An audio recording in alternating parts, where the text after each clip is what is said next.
Chapter 233. The sadness in Electrolux's eyes slowly turned into coldness. Do you think that just Fu Luo's betrayal is enough to betray the faith of the light? You are wrong. If it was just that, it would not have caused such a change in me.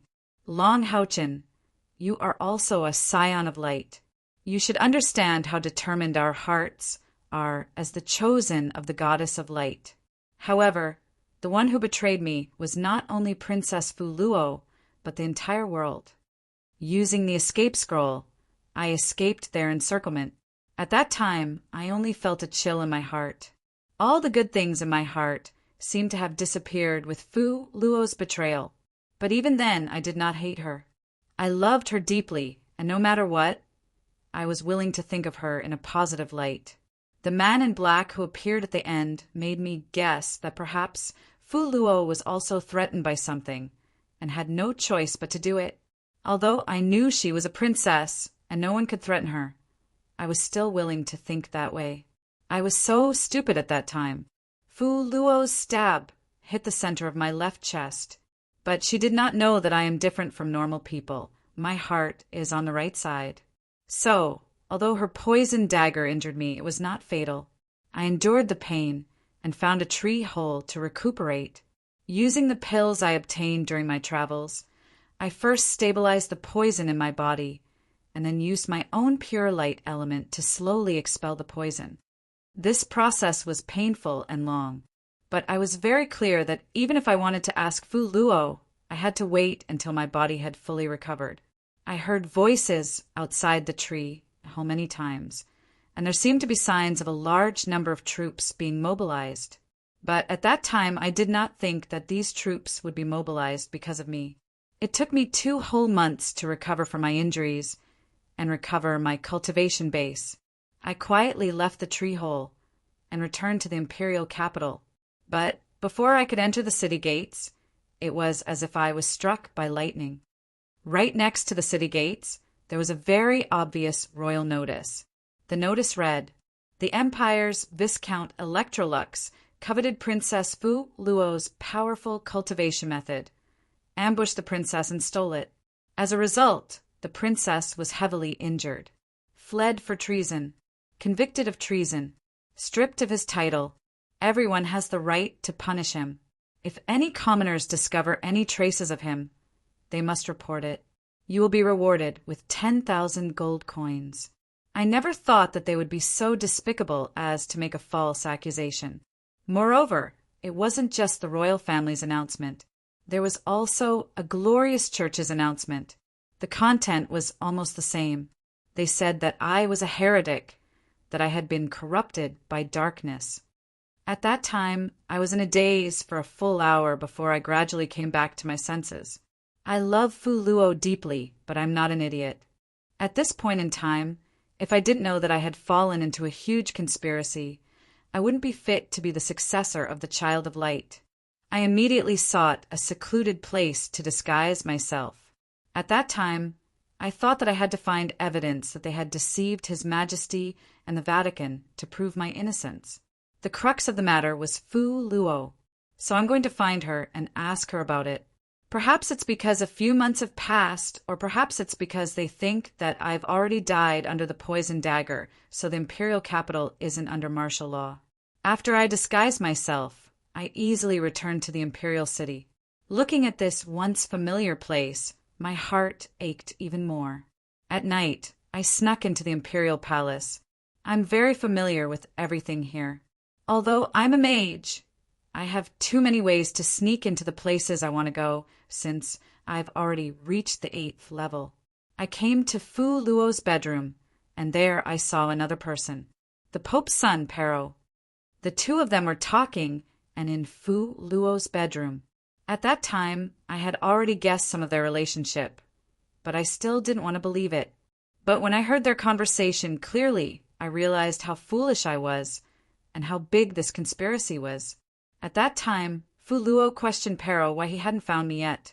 Pero told her that he had already mobilized the glorious church's forces, and was cooperating with the Empire's forces to find traces of me.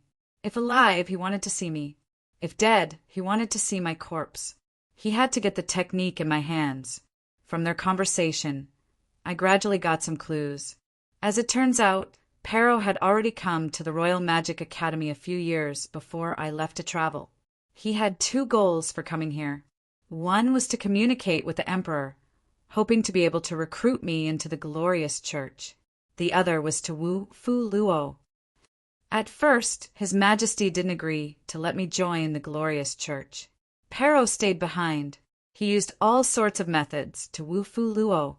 Fu Luo, that bitch, couldn't resist his flowery words and the various techniques and pills from the glorious church, and finally fell under his attacks. Pero suggested to her that because I had the constitution of the Child of Light, I was already a threat to the glorious church's future rule. So the church must get rid of me. That was the only way for their bloodline to rule the Vatican forever. When he became the Pope, Fu Luo would be his empress. Originally, Fu Luo still had some feelings for me. But in the end, Pero suggested to His Majesty that the glorious church was willing to help the Pombo Empire unify the continent and defeat the other two empires. He also expressed to Fu Luo that she could learn the techniques I obtained from me. Whether it was the empire's royal family or Fu Luo, they all fell under this temptation. As for me, I've become a sacrifice for this benefit. Their plan was originally almost perfect. While I was out with Fu Luo, they surrounded us and exhausted my strength. On the way back, Fu Luo attacked me when I was unprepared. This way, it would be very difficult for me to escape. At that time, as long as they killed me, the Empire and the Church would pin the crime of treason on me. Then, even if I was once the pride of the Empire, I would soon be drowned out by the official public opinion. I hated it. I never thought that my country, my lover, and my faith would betray me at the same time. At that time, I only felt my mind go blank. Just as Fu Luo and Pero were getting intimate, I suddenly charged in and launched a fatal attack on them. My appearance was too sudden for them, although they were also the cream of the crop of the younger generation. There was still quite a gap between their strength and mine, and in the midst of a surprise attack, very quickly I took the initiative.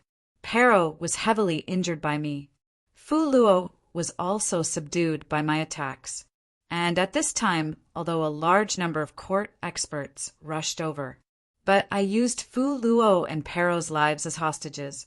They did not dare to act rashly. At that time, I questioned Fu Luo. Why did you do this to me? What did I do wrong to her? In order to live, she begged me bitterly. But I've heard their conversation before. How could I believe her words? At that time, I only had one thought, and that was to die together with them. I was once a proud son of heaven, but at that time I had become a traitor. The huge difference was something I could not accept. I no longer had anything to live for. I only wanted to die together with this adulterous couple. But that Pero was the son of the Pope after all, and had many life-saving methods. Just as I was prepared to die together with them, he used a special method to attract the Pope's attack. I was heavily injured, and I could not bear to attack Fu Luo. In the end, I could only choose to break out of the encirclement and escape. When I finally broke out of the encirclement and hid in a secret place in the Empire, I was already covered in injuries and barely made it out alive. Immediately after, the Empire began a city-wide manhunt. They searched for traces of me. I once saved a beggar in the Empire, and it was with his help that I was lucky enough to escape their pursuit. But when I had just recovered from my injuries, then I received a piece of news that was like a bolt from the blue. They captured my family. Electrolux gritted his teeth and said, "They knew that I was hiding in the Empire and issued an announcement to execute my family for treason." I still remember that day clearly. The sky seemed to have turned blood red. When His Majesty gave the order to kill in front of the people of the Empire, when I saw with my own eyes that Pero and Fu Luo, that pair of bitches in armor, using sharp blades to chop off the heads of my family, the last ray of hope and light in my heart was completely extinguished. Can you imagine? A person watching all of his family being killed with his own eyes. Father, mother, sister, and all of his family, even the young children, they did not let them go. They executed my entire family. I know they were waiting for me to appear, waiting for me to fly into the fire like a moth. They knew my character too well, but at that time, a black token that I once obtained during a training was affected by my resentment and was activated. At that time, my whole body was cold, but I could not move. Because of this, I could only watch as my family members were killed by them one by one. At that time, I was crazy, completely in a state of madness. The blood of my family dyed the ground of the Empire's square red. My entire family, 367 people, not a single one was spared. They all died under their butcher's knife. By the time I recovered from the coldness, none of my family members had survived. I seemed to see their resentful spirits lingering in the sky, unwilling to accept their fate. I did not do it. My family was already dead, and I left that place with monstrous resentment. And during this massacre, I did not appear, which made them think that I had left the Empire. The great manhunt was temporarily over, but they searched the entire continent for traces of me. Finally, out of the Empire, I chose a direction and ran wildly. After running wildly for 7 days and 7 nights, I collapsed in the middle of a valley due to exhaustion. From that day onwards, there was no light in my heart, only endless resentment and hatred. I wanted to live for hatred. I wanted to kill all those who betrayed me, all those who harmed me. I don't know why, but when I lost my light, the tortoiseshell technique mysteriously disappeared.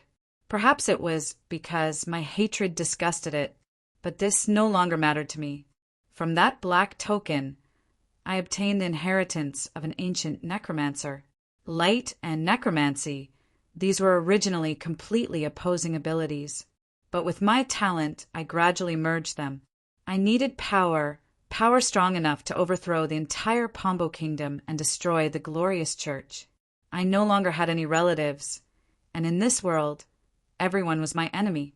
Only their blood and lives could offset the hatred in my heart. I cultivated day and night. I frantically increased my strength, all so that one day I could take revenge. Hatred became my greatest motivation. A scion of light, hiding in the mountains for 10 years. Can you imagine how terrifying that was? When I left the mountains, I was no longer the scion of light, Electrolux, but the holy law of necromancy, Calamity Electrolux. I killed everyone on sight, turning all living things into my undead subordinates. I started from a small city and gradually gathered my undead army. When I returned to the Pombo Kingdom's capital, I already had 1 million undead by my side. The Pombo Kingdom was completely destroyed by me. Fu Luo, that bitch, fled to the glorious church with Pero. So I brought my undead army to attack the church. I wanted to destroy them all and avenge my family. Hearing this, Long Houchin couldn't help but say angrily, "Have you ever thought about how many innocent people you killed with your revenge? The Pombo Kingdom's royal family and the church are your enemies. But why did you implicate so many people?" He sympathized with Electrolux's plight, but he deeply hated his cruel methods and the harm he did to humanity. Electrolux's eyes showed a hint of sadness. I hesitated and regretted, but the 3 empires and the church were too powerful at that time, and it was impossible for me to take revenge alone. For revenge, I walked to the dark side, but at that time I never thought that I was wrong. In my eyes, there was only slaughter. Long Houchin didn't speak again, because he could feel deep sadness and regret from Electrolux's current emotions. He regretted it? Electrolux, the former Calamity Necromancy, who brought great disaster to humanity, regretted it? Could it be because of me and Kaya? Even if Electrolux felt remorseful, his feelings in Long Houchin's heart wouldn't change. What was done was done. How could repentance change it? Electrolux's hands were stained with the blood of countless humans. I destroyed my homeland, and the brilliant church joined forces with the other 2 empires to launch a war against me in order to deal with me. At that time, I had already occupied nearly a third of the continent. I had a large number of undead under my command, and their soul fires were under my control. They were incomparably loyal. Under my command, millions of undead swarmed towards the brilliant church like a plague. Even though the brilliant church had powerful holy magic, as the holy law of necromancy, my direct undead subordinates were extremely resistant to the light element. At the beginning of the war, I had the complete upper hand. However, the undead were still undead. No matter how loyal they were, they had lost the intelligence that belonged to humans. Under their unity, the foundation of the glorious era was gradually displayed. When they stabilized their position, under the leadership of the brilliant church, they began to counterattack. At that time, my strength was already very strong, and I could even face the Pope of the brilliant church. But I couldn't guarantee that my undead army would be able to win. In the final battle, my undead army was defeated. Even though the human allied army paid a terrible price, I was still defeated in the end. I was heavily injured by the experts, led by the brilliant church's Pope. Then, the Pope cast a vicious, weakening curse on me. For the next 1,000 years, I endured the pain of this holy curse. In the end, I had no choice but to give up my body and enter eternal slumber. I lost this war, but my revenge was still a success, even though I suffered irreparable damage. However, those who harmed me were all killed by my own hands. This included the Pope, Pero, and Fu Luo. I can still clearly remember the moment before I crushed Fu Luo's heart, the pain and struggle in her eyes. I wanted to dig out her heart to see if it was red. Pero was turned into an undead by me in the most painful way possible. I kept him by my side and used 1,000 years to slowly refine his soul fire. In the end, he was reduced to ashes, never to be reincarnated again. When I first created this Tower of Eternity, it was to nurture my body. Unfortunately, in the end, I couldn't defeat that damned curse. Otherwise, with my cultivation at the time, I wouldn't have died even after 1,000 years or even 10,000 years. But in reality, the real cause of my eternal slumber wasn't my physical injuries, but my heart. After I killed all my enemies, I realized that there was nothing in this world that I would be reluctant to part with. The people I loved were all dead, and the people I hated were all dead. My heart also became empty. With nothing left to live for, I finally chose to die. I chose to sleep here for eternity, because I didn't want to remember whether I was right or wrong in the war. Now it seems that I was wrong. I was really wrong. No matter how I killed them, my loved ones could never come back to life. Not to mention that so many innocent people died because of me. My guilt is irreparable for all eternity. I am a sinner of humanity. At this point, Electrolux looked at Long Houchin and Kai, with a sorrowful gaze. I want to thank you. It was you who woke me up, and it was you who freed me from the hatred I once had.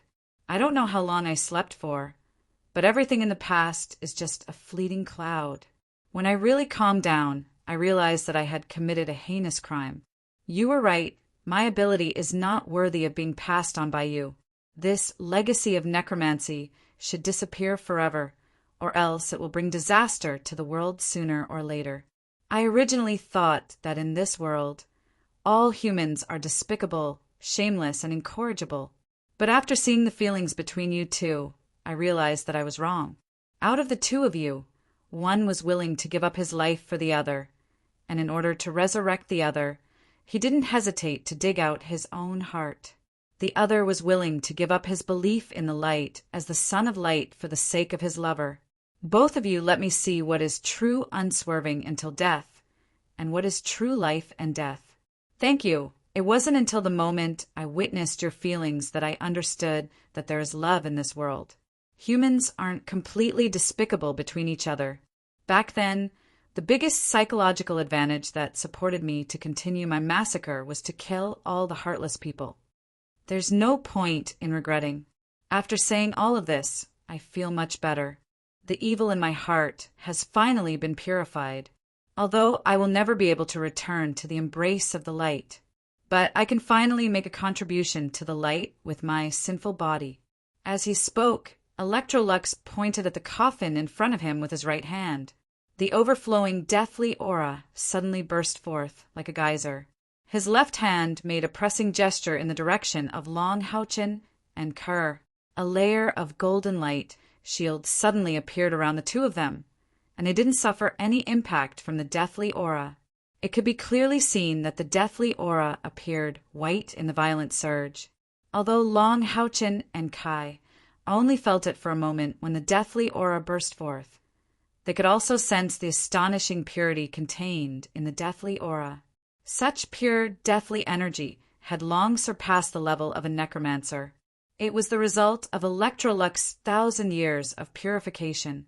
Its terrifying power could be said to be the concentration of the essence of Electrolux's cultivation besides the light in his life.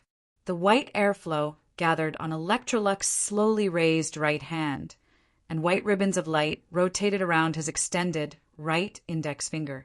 The fingertip became brighter and brighter, and the dazzling brilliance shone on the entire 7th floor of the Tower of Eternity, turning it white. Electrolux said lightly, "Kai, you went through hardships and finally walked the path to heaven. At that moment, I have already recognized you as my inheritor. Although you have purified my soul and made me understand how dirty my inheritance is, what I am about to give you has nothing to do with necromancy. It is the purest, deathly aura that I have condensed in my thousands of years of slumber. You are originally a reincarnated body and have the innate ability to purify. You are a reincarnated body, so you have an innate ability to purify. Although I can't let you inherit my power, consider this a gift from me to you. Although I can't let you inherit my power, consider this a gift from me to you. The decision that I, Electrolux, have made will definitely be completed. Unless you are willing to abandon Long Houchin and commit suicide, you can only gradually absorb the deathly aura that I have released." The surrounding white light gradually converged and finally condensed into a crystal clear, white pearl the size of a cherry on Electrolux's fingertip. With a flash of light, the white pearl quietly flew in front of Kai, and the golden skull eternal melody also floated out. However, as it floated, the eternal melody gradually changed. It was like a ball of liquid that was constantly moving. With a flash of light, this white pearl quietly flew in front of Kai, and the golden skull of the eternal melody also floated out. However, in the process of floating, the eternal melody gradually changed, as if it was a mass of liquid that was constantly moving. As it moved, it changed continuously, and finally it became the image of Long Houchin's head, floating in front of Kai. The white, deathly aura quietly merged with the eternal melody. Instantly, the original golden eternal melody shone with white light. Not only was there no deathly aura, but it was also filled with a holy aura. The necklace hung around Kai-Er's neck, and the new eternal melody stuck closely to Kai-Er's chest. With a flash of white light, just like before, it quietly embedded itself into her chest. Kai-Er only felt a cool aura emanating from the new eternal melody, entering her body and merging with her spiritual power. She didn't need to do anything at all, and her spiritual power was slowly increasing. Electrolux had merged his deathly aura into the eternal melody instead of letting her absorb it directly. This was because he was afraid that the amount of energy would be too much for Kai-Er to handle. It was very thoughtful. Seeing the shocked expression on Kai-Er's face, Electrolux smiled slightly and said, "I don't need you to thank me. This is just the first gift I'm giving you. As for the other gift, I'll give it to you at the end. And don't worry, since I'm giving you a gift, I'll naturally let you two be together. Otherwise, no matter how precious the gift is, without him, you won't be happy no matter what I give you." Hearing this, both Long Houchin and Kai-Er couldn't help but reveal looks of surprise. Although Long Houchin hated Electrolux to the core, he really couldn't bear to die. Even if he ignored all other factors, just for the sake of Kai-Er, he couldn't bear to die like this. Electrolux pointed his right hand at the coffin in front of him again. This time, an incomparably pure golden light burst out of the coffin. When this golden light surged out of the coffin, Electrolux's body suddenly became somewhat illusory. It was as if his own soul power had suffered a huge impact. Compared to the previous time when he condensed the energy of death, this time, the golden light that Electrolux condensed was much slower.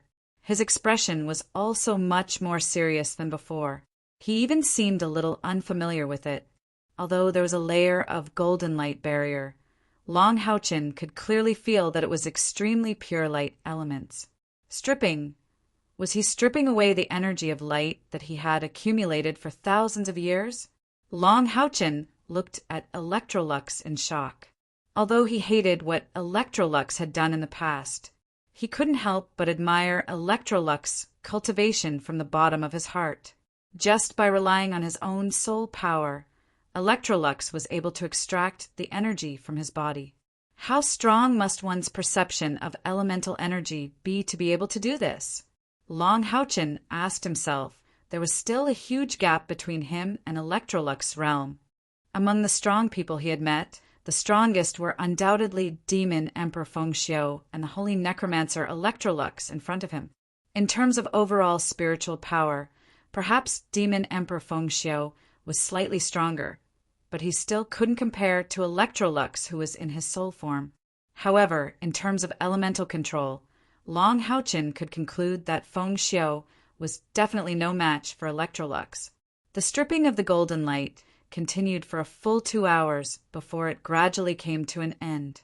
Long Houchin and Kai both understood that what Electrolux was doing now was extremely important to resurrecting Long Houchin. However, they also didn't know what method the once most powerful necromancer would use to restore Long Houchin's lost heart. When the golden light no longer gushed out from the coffin, Electrolux's expression became even more solemn. He pressed his left hand lightly on his forehead, and instantly a golden light with a golden tail flame seemed to be pulled out from his soul. His movements were very slow, and his expression began to distort, as if he was suffering from great pain. However, his hands were extremely stable, and he continued his movements. Gradually, the speck of golden light was completely pulled out of his soul. When he was done, his originally solid soul body immediately became transparent, much weaker than before. Electrolux's hands began to move at the same time. The golden light in his left hand slowly merged with the large ball of golden light in his right hand. Gorgeous and complicated runes began to appear on his hands, and every movement was extremely fast.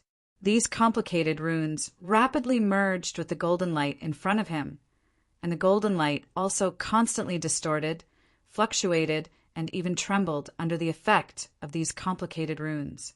As the runes and the golden light merged, Electrolux's soul form also became more and more transparent. When he inserted the last rune into the golden light, he couldn't help but let out a long sigh. At the same time, he opened his mouth towards the coffin below him and inhaled. Instantly, a dark gray energy rushed out from the coffin and merged with his soul, causing his soul form to become solid again. However, there was an obvious layer of dark gray, and it was filled with evil and ferocious feelings. It was incompatible with the golden light in front of him. Bang, bang, bang, bang, bang, bang, bang. A strange scene appeared. When Electrolux stretched out his hands and let the golden light float towards Long Houchin, there was a strange sound that sounded like a heartbeat coming from the golden light, and it slowly flew in front of Long Houchin. This is the heart that I reconstructed for you. Under its effect, your flesh and blood will automatically grow a new heart, and it will completely merge with this power. It will become your strongest spiritual aperture in the future, and it will also be the source of all your power. I call it the heart of eternity. It can be said that this is the greatest masterpiece of my life. At this point, Electrolux couldn't help but show a strong sense of admiration on his face. It was obvious that he was full of pride for creating this heart of eternity. I know that you hate me, and hate my power even more.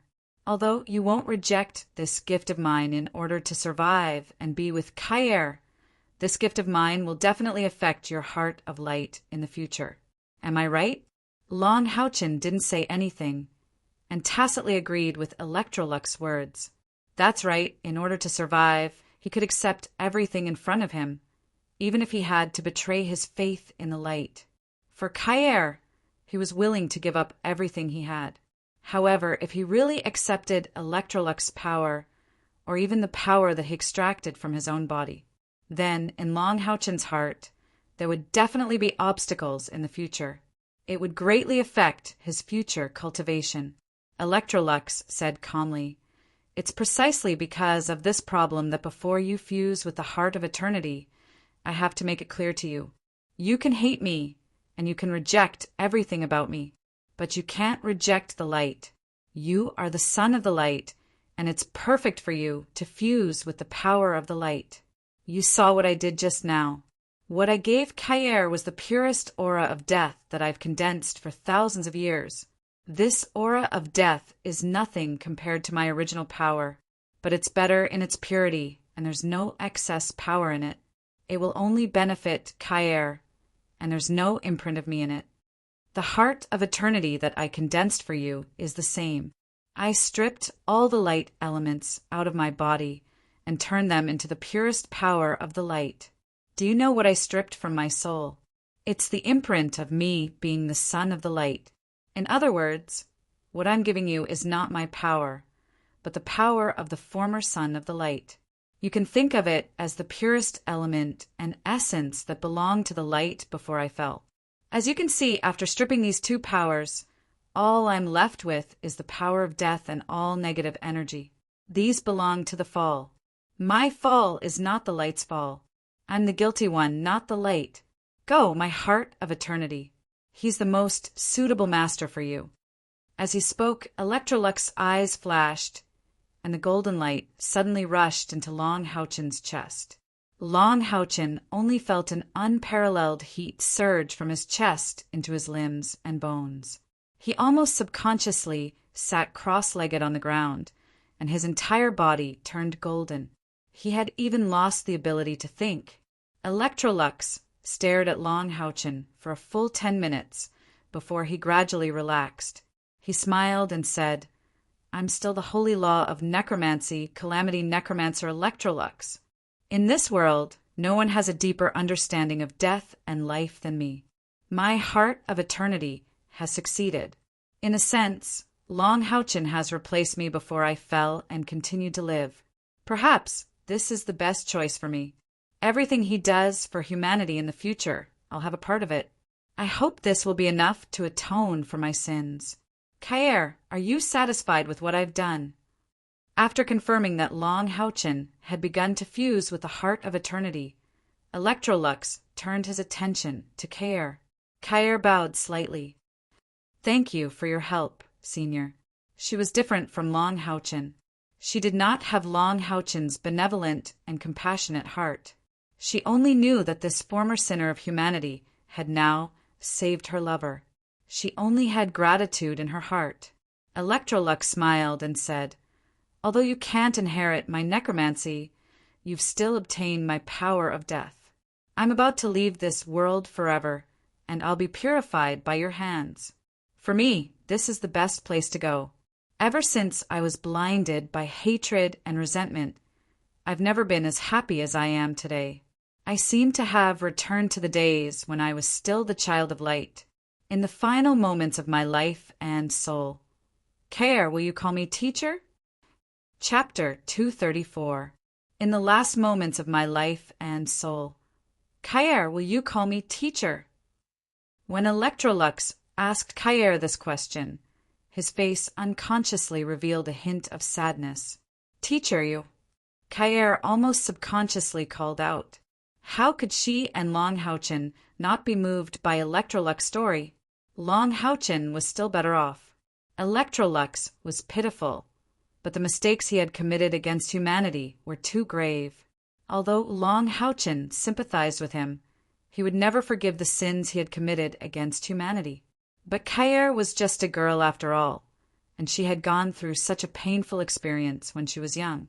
She felt more sympathy for Electrolux than for Long Houchen. At this moment, she only felt that this once unbelievably powerful necromancer in front of her was so pitiful. She only had sympathy for what he had gone through. Good, good, good. Just hearing the word teacher from Kair, Electrolux emotions were already fluctuating violently.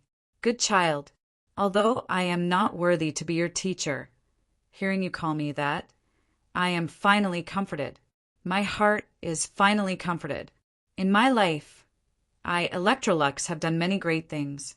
But in the end, the thing that makes me feel the most honored is to have a disciple like you. Don't worry, teacher will leave you a big gift. When you return to the human world, no one will be able to bully you. So what if Long Houchen is the son of light? My disciple, Electrolux, will definitely not be worse than him. At this point, Electrolux's pride as the holy law of necromancy and necromancy calamity seemed to have emerged again. He raised his right hand and waved it in Kair's direction. Instantly, the Grim Reaper's scythe in her hand was sucked over. Strangely enough, such a powerful death scythe was the natural enemy of almost all revenants. But now, in Electrolux's hands, it was enveloped by a grayish-black power, and its purification power could not be released at all. Looking up at the sky, Electrolux smiled coldly. This Tower of Eternity can be said to be one of the greatest achievements in my life. I didn't expect that after sleeping for so long, it has evolved to such an extent on its own. Trying to escape my control? You underestimate me too much. Kair, I'm going. If you call me teacher, I'll leave this Tower of Eternity to you. It had already evolved to the level of a transcendent artifact. His own intelligence was already connected to the spirit. I will remove all the excessive things from it. From now on, it will be your offensive and defensive weapon. As for the excess energy, after I purify it, you and your companions can absorb it as much as you want. Don't waste it. When the excess energy has been absorbed, you can leave here. Just as he spoke, the Tower of Eternity suddenly trembled violently, and a huge wave of spiritual power suddenly surged violently in all directions. It seemed to be struggling desperately. Electrolux said arrogantly, "Still want to struggle? You are what I created. Do you think that with the wisdom of the spirit you can escape my control?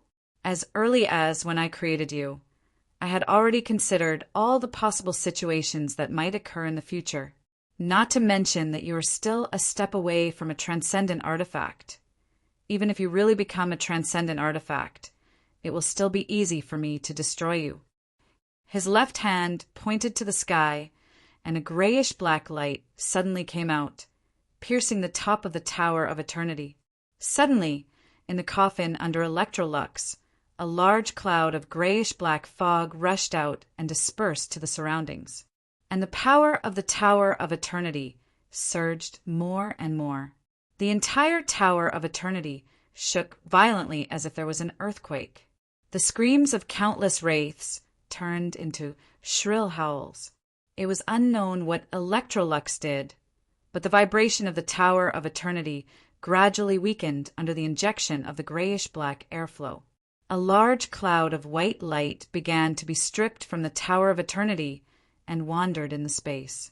Following this, countless streams of grayish-black air started to gather towards Electrolux from all directions, like rivers flowing into the sea, and poured into his soul. In just a moment, Electrolux's soul had become as black as ink. Wisdom deprivation, power deprivation, purification, Electrolux's majestic voice echoed in every floor of the Tower of Eternity. Countless wraiths turned into nothingness in the screams of fear. The purest soul power and the various attributes of the stripped elements converged together. The terrifying power of stripping even completely deprived these elements of their own attributes, leaving only the purest energy. As the grayish-black airflow became more and more intense, a grayish-black halo even began to appear around Electrolux's body, and the Tower of Eternity gradually turned into a pure white color, spotless and flawless. The violent vibration gradually turned into a slight tremor, and then there was no more movement. Everything seemed to return to calmness. There was only a large number of white light spots floating in the air that contained surging spiritual power fluctuations, slowly moving rhythmically. Kai could clearly feel that the Tower of Eternity had changed. It became quiet and pure. It seemed that all the negative things, including emotions, had disappeared under the stripping of Electrolux. Moreover, a strange connection appeared in her heart. The connection between the eternal melody that appeared as Long Houchen's portrait and the Tower of Eternity seemed to have become closer. After purification, the Tower of Eternity will be an artifact of both offense and defense. Although I have stripped many of its power and wisdom, but it is still much more powerful than an ordinary artifact. Through the connection between the eternal melody and it will gradually fuse with your soul and become a part of your body. In this way, you will have a life as Long Houchen, who inherited my heart of eternity. Kai's eyes showed a complicated look. It could be said that before Long Houchen was killed by the Demon Emperor, she and Electrolux had no interaction. But she never thought that the one who inherited most of Electrolux's power turned out to be herself. Although Electrolux's necromancy was not passed on to her, whether it was the huge death energy contained in the eternal melody or the Tower of Eternity, they were the essence of Electrolux's lifetime of cultivation. Thinking of his lonely life, Kai's eyes couldn't help but moisten. She slowly knelt in the direction of Electrolux and called out again, "Teacher." Electrolux smiled. He smiled very happily. It was a kind of joy that came from the heart. He said loudly, "If there is a next life, I don't want to be the son of light anymore. I just want to be an ordinary human. I want to find a pure woman who loves me, marry her, and give birth to our child. I want to live my life peacefully. I have also been glorious, and I have also fallen. And all of this, from the next moment, will return to nothingness. Goodbye, child. Stay by the side of your loved ones. Teacher, I wish you all the best." As he said that, he suddenly turned the scythe of death in his hand, and the huge blade blossomed with thousands of white lights under the injection of the terrifying soul power. The light of purification was even more powerful than the 7 absolutes of death that Kair cast. The blade slashed straight and cut into the coffin under him. Poof! The terrifying light of purification, under the urging of Electrolux's vast sea of soul power, burst out with an unprecedentedly strong light.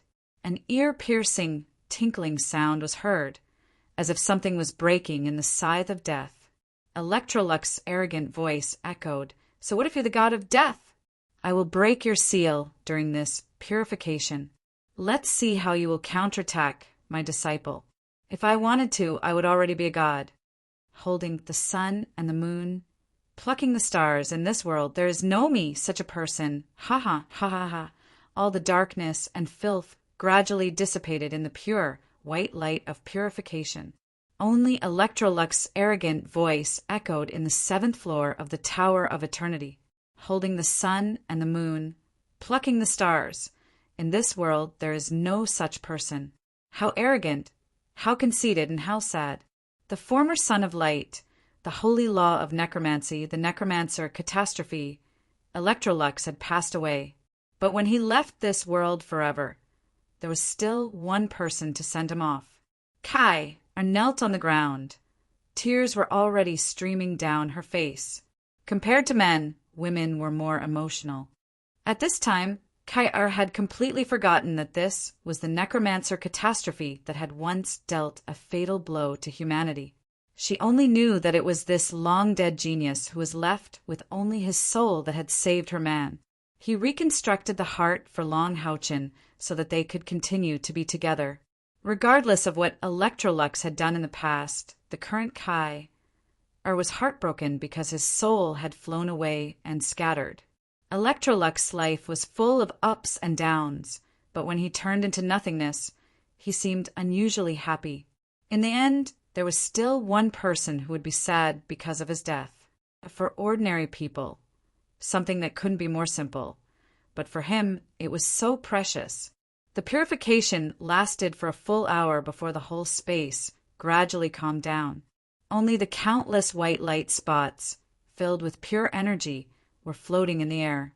With a soft ding, the Grim Reaper's scythe quietly fell to the ground. It also woke up Kai, from her sadness. She subconsciously took a step forward and held the Grim Reaper's scythe in her hand. Electrolux's soul wasn't the only thing that had vanished.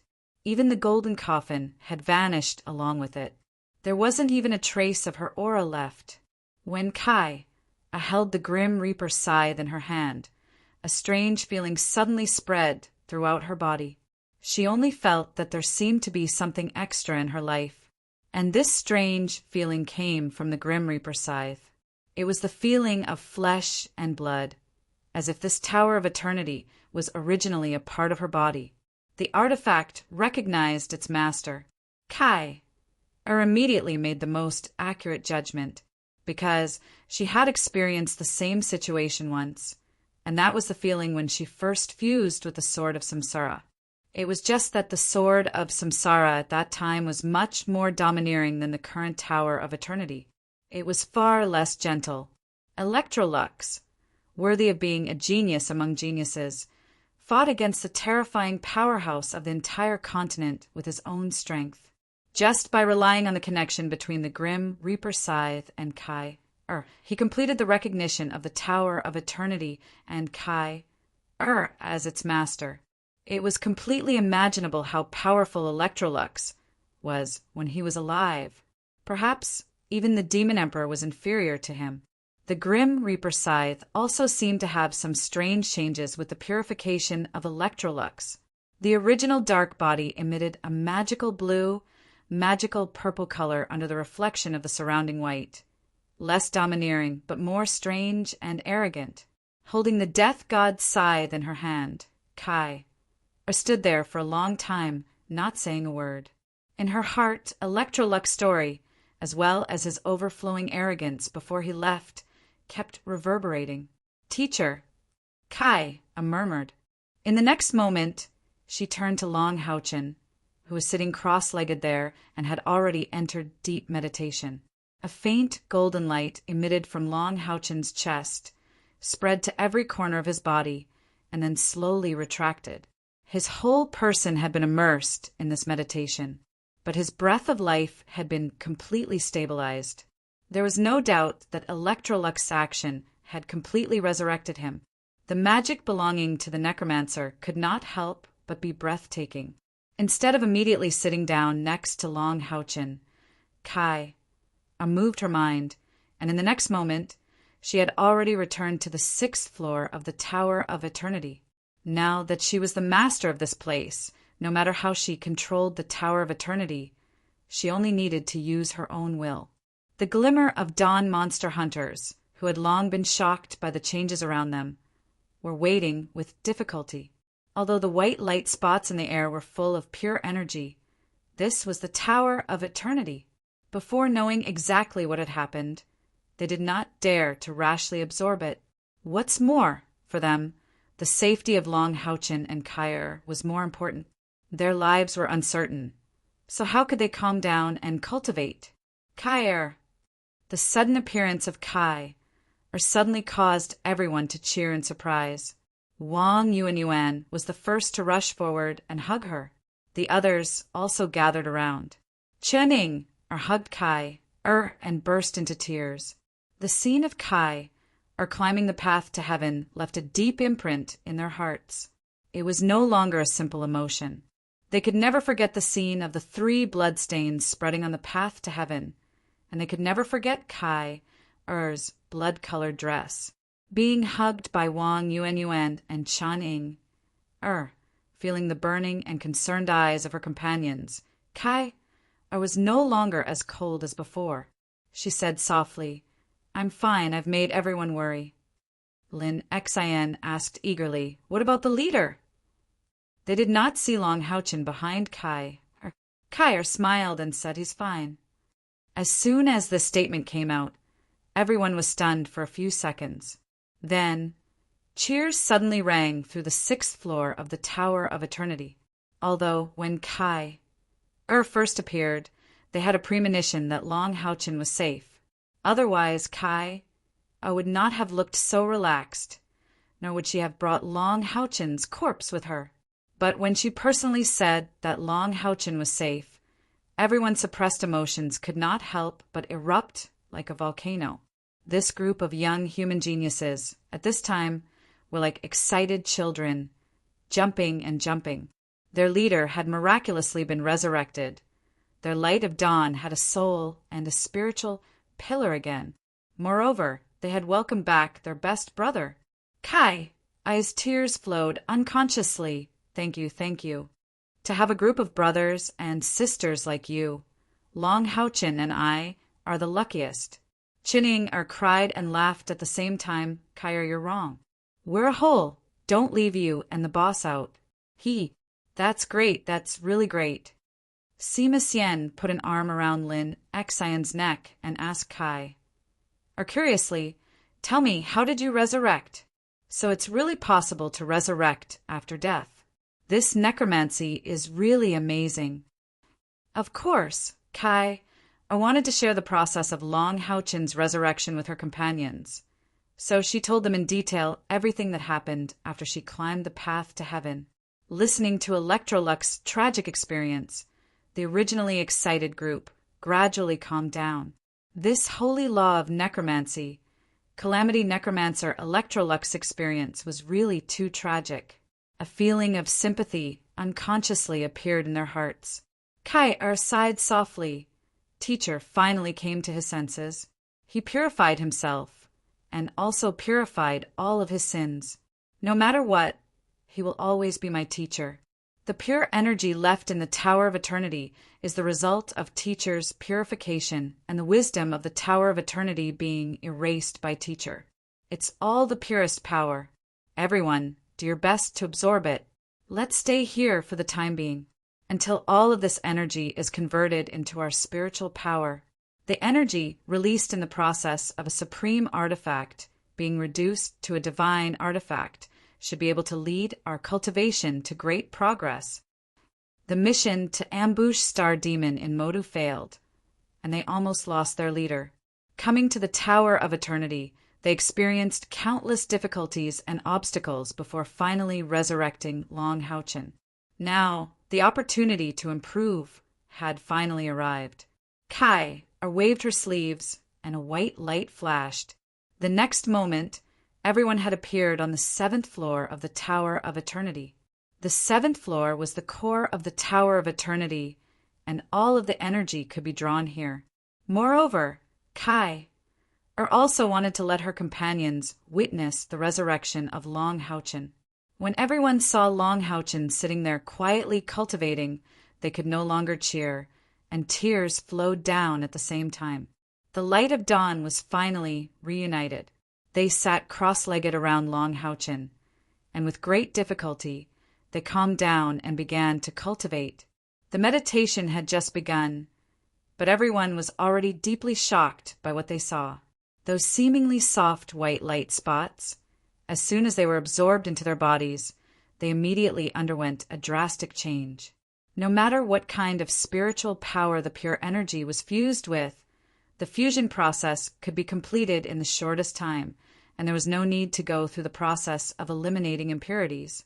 Everyone's spiritual power increased at an alarming rate during this absorption process. Different from everyone else was Kai, and not only absorbed the pure energy in the Tower of Eternity, but also the pure death energy left by Electrolux in the eternal melody in her chest. The god of death could also be called the god of purification. The power of the god of death came from the purification of vengeful spirits. In this world, it could be said that there was no vengeful spirit more powerful than Electrolux. When Electrolux used the scythe of the god of purification to purify himself, it even led to the scythe of the god of death's evolution. However, the scythe of the god of death itself was one with Kai. After Kai or took it back. The moment she started cultivating, the scythe of the god of death immediately fed back to Kai. A huge amount of purification power poured into Kai-Er's body, merged with her own spiritual power, and absorbed the death energy in the eternal melody and the pure energy in the Tower of Eternity. Almost in an instant, Kai-Er's internal spiritual power was pushed to the peak of the 7th rank. Kai-Er's experience was rich enough, and the foundation she had accumulated was long enough. She didn't need to do anything herself. After the 3 spiritual orifices on her chest, forehead, and lower abdomen were completely filled, a spiritual orifice appeared on her shoulders and thighs, increasing the number of spiritual orifices to 7. The huge amount of spiritual power that was far from being fully absorbed suddenly swarmed in at an alarming rate, and was injected into these 4 new spiritual orifices. From this moment on, Kai-Er's cultivation was officially promoted to the 8th rank. Although the speed of improvement of others wasn't as fast as Kai-Er's, compared to their usual cultivation speed, it was already amazing enough. Almost every circulation of spiritual power, there would be an increase. This feeling was really too exciting. Everyone knew that this kind of opportunity might only come once in a lifetime, so naturally they would do their best. In particular, Duan Yi and Yang Wenjiao, who knew that there was a huge gap between them and the light of dawn monster hunters, were even more desperate in their cultivation. For a moment, the Tower of Eternity was completely quiet. Because of this silence, everyone was immersed in their own cultivation.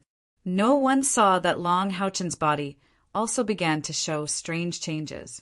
The heart of eternity entered his body and filled the position of Long Haochen's heart.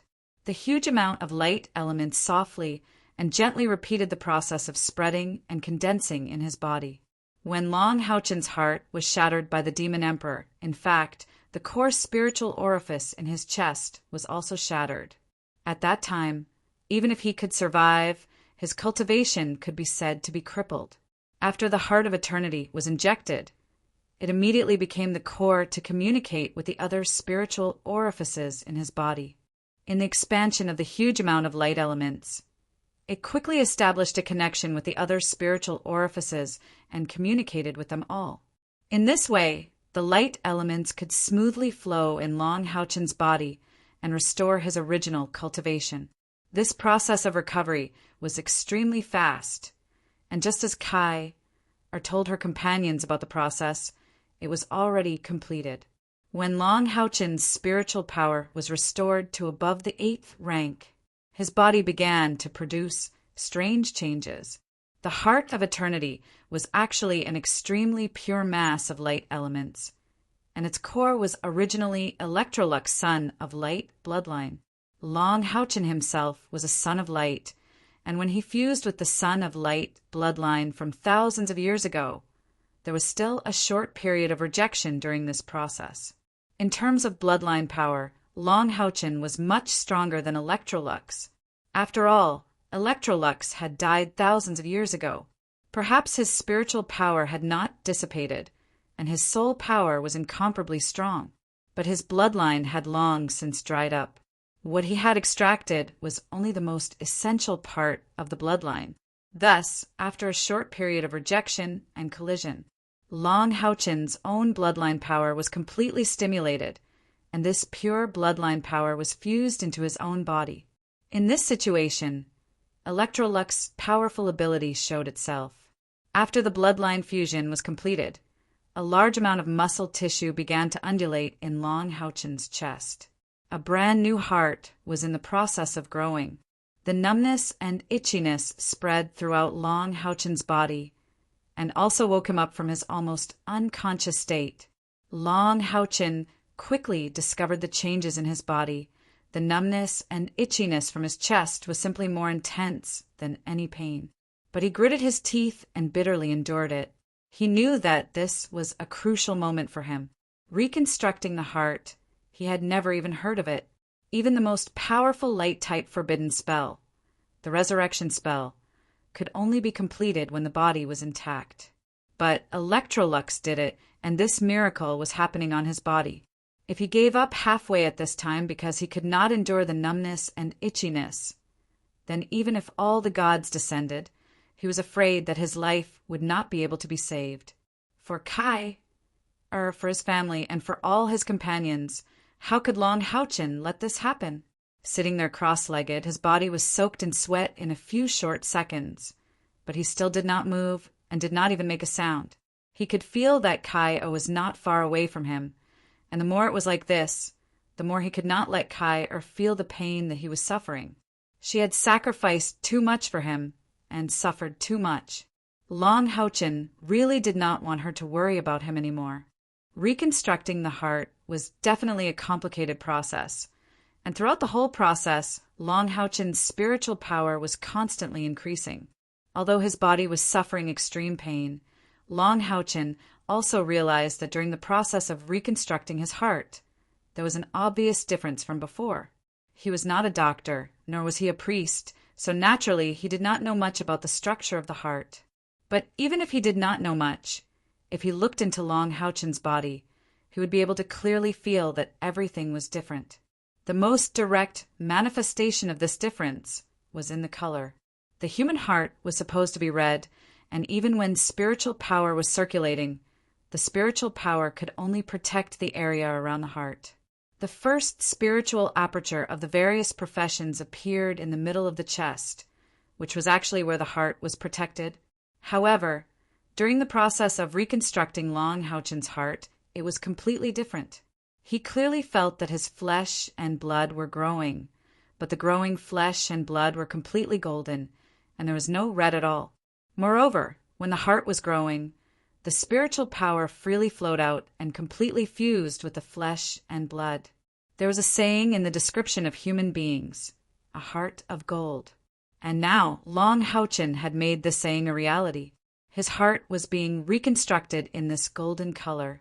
Although Long Houchin did not know what kind of changes such a heart would bring, he had no choice. Before he fainted, he heard what Electrolux said, and he also understood that Electrolux was doing this for his own good. He was afraid that he would have a psychological burden that would affect his future advancement. Even a hateful person had a pitiful side. Long Houchin could not, and did not have the right to, forgive Electrolux for the sake of humanity. His sins were too heavy. However, when he and Kyer listened to Electrolux's story in Long Houchin's heart, he sympathized with him. At least for him, Electrolux was of great help and gave him a second life.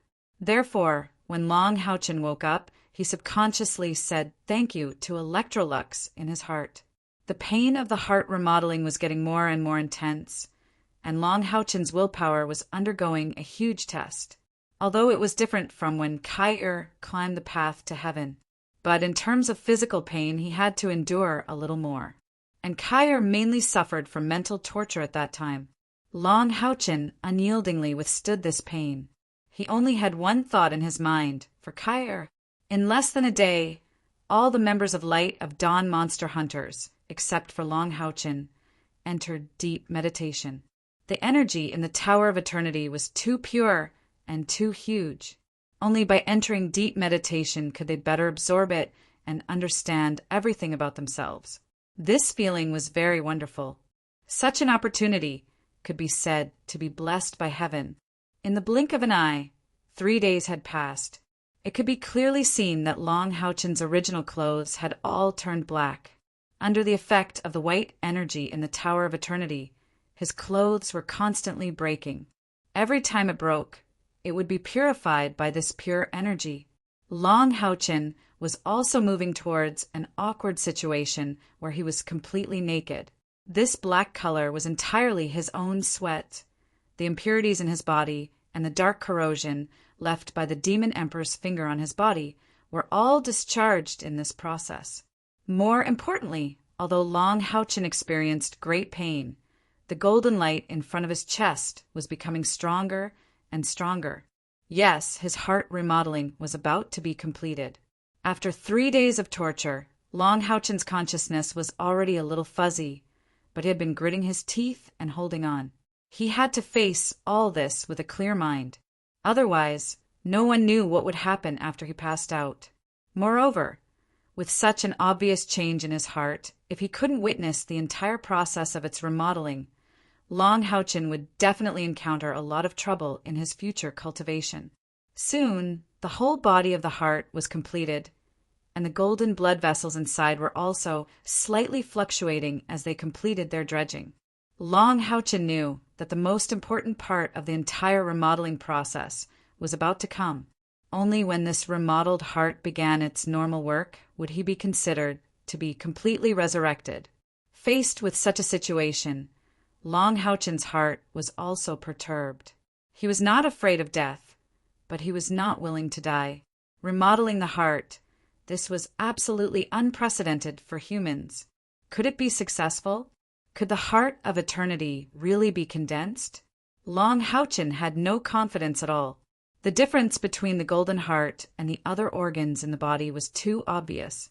Could such a heart really emit the vitality of life like his original heart? No one could answer this question of Long Houchin, including the departed Electrolux. If Electrolux was still alive, he would definitely be more confident than Long Houchin. However, he would not be 100% confident. Just as Long Houchin's heart was about to be completely remodeled and enter the recovery process, in another world of black and red, a huge body trembled slightly. The scales had long lost their luster, and the huge body had been lying there for a long time. Around its body there was dark purple blood, and this blood was flowing from its 6 big mouths and noses. It had been in this state for a while.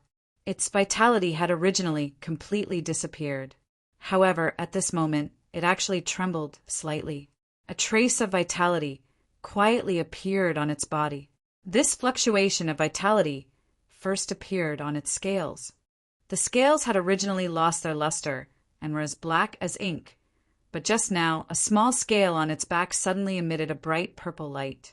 The amethyst light gradually appeared, and this was the main reason why its body trembled. Yes, it was Haoyue. After Long Houchin was killed, Haoyue also lost its vitality. However, just like how Long Houchin's soul did not dissipate with the help of Yi Xiaolei, Haoyue still maintained a trace of hope of resurrection. In fact, even if Long Houchin's soul dissipated, Haoyue's real death would still go through a process. With every additional head, its life would become more tenacious. Now that it had 6 heads, even if its bloodline dried up and it died, its body would still not rot for 36 days, and there was still a chance for it to come back to life. This was the advantage of bloodline. Moreover, although Long Houchin's body died of exhaustion, his soul did not dissipate. Therefore, Haoyue still had a trace of vitality left. A scale lit up like a spark that ignited a prairie. Gradually, one scale after another began to shine brightly. What was even more strange was that the dark purple blood on the ground seemed to be dyed by the purple color of the scale, and gradually began to emit a slight energy fluctuation.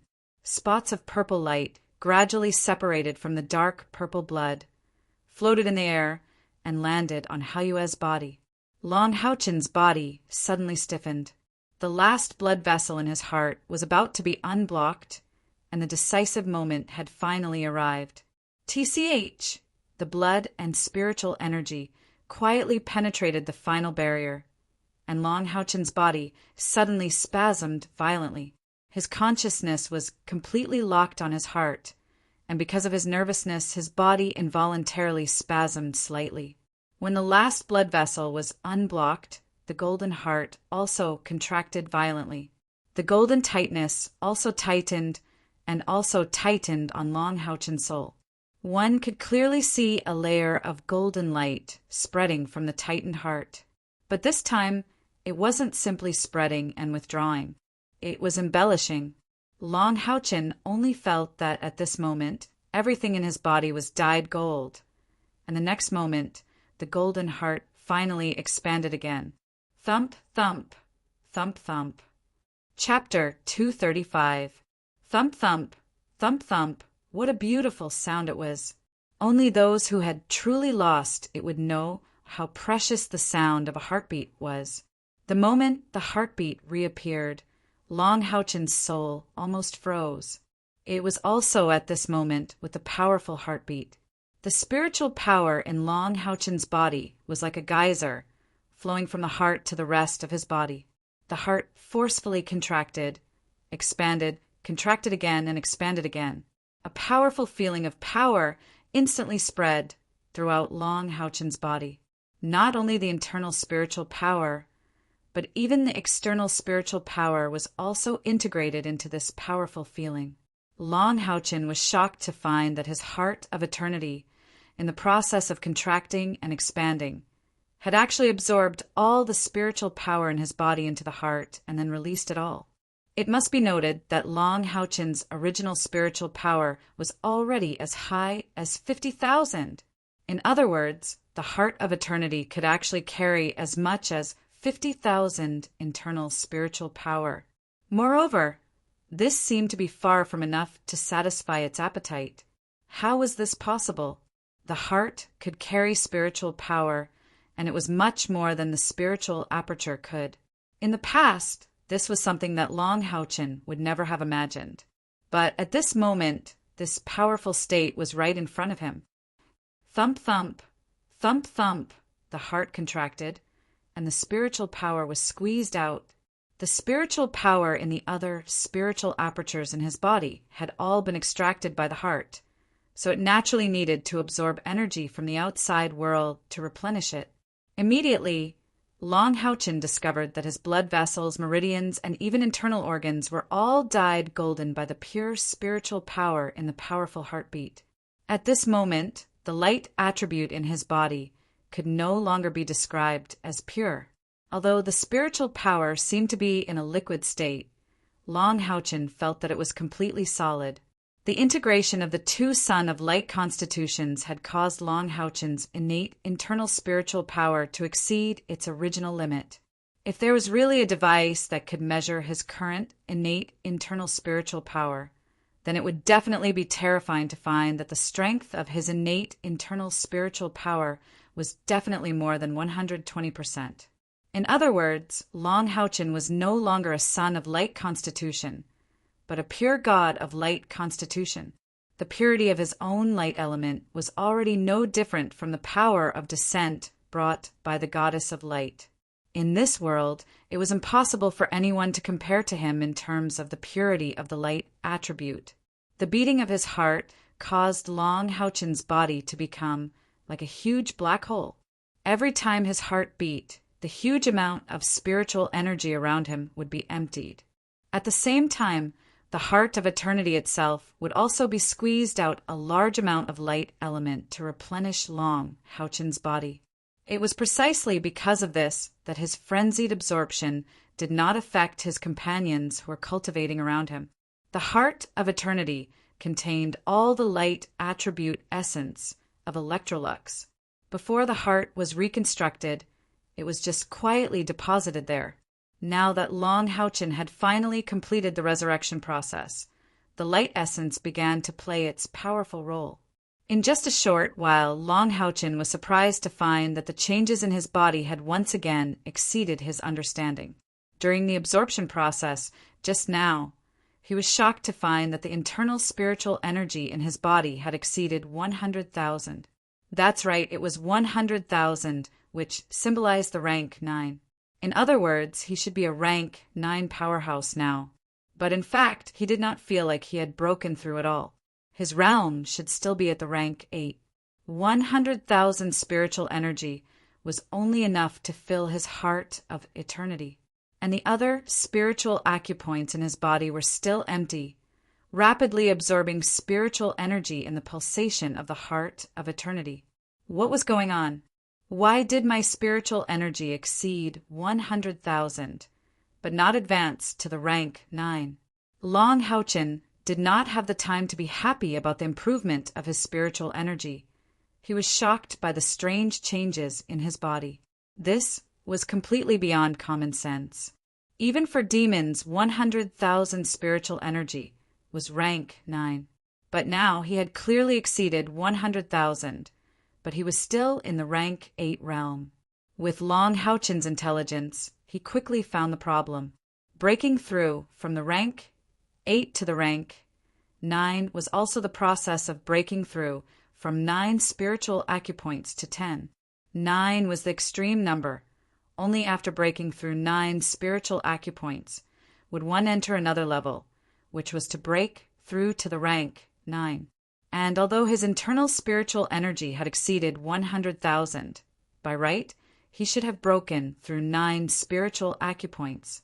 But in fact, his spiritual acupoints did not break through. Only his spiritual energy broke through. And all these strange things were because of the Heart of Eternity. The Heart of Eternity was equivalent to replacing the original spiritual acupoint in his chest, and it produced a much greater effect than the original spiritual acupoint.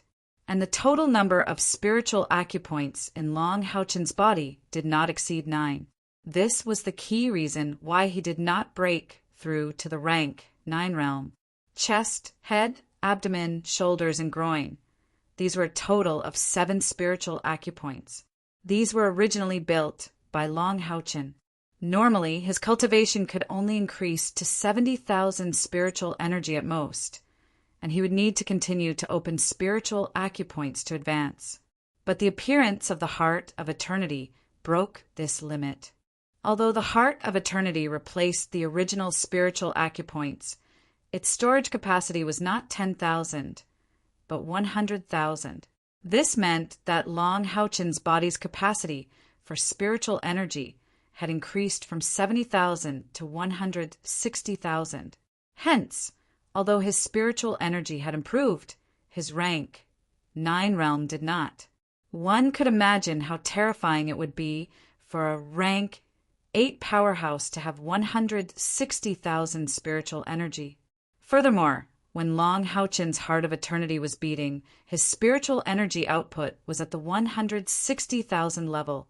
This meant that he was in the rank 8 realm, but his strength was a true rank 9. It was just that he lacked the special abilities of a rank 9 powerhouse. In terms of spiritual energy usage and outburst, he was even more powerful than a rank 9 powerhouse with the same amount of spiritual energy. The Heart of Eternity that Electrolux helped him reconstruct was too powerful.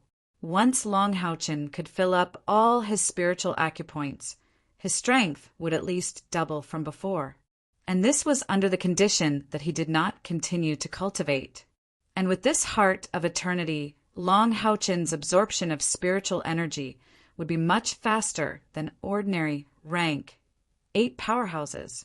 As long as he could continue to build spiritual acupoints, it would not take long for him to break through to rank 9. Following the recovery of Long Houchen's heart, the consumption of the pure energy in the Tower of Eternity increased significantly.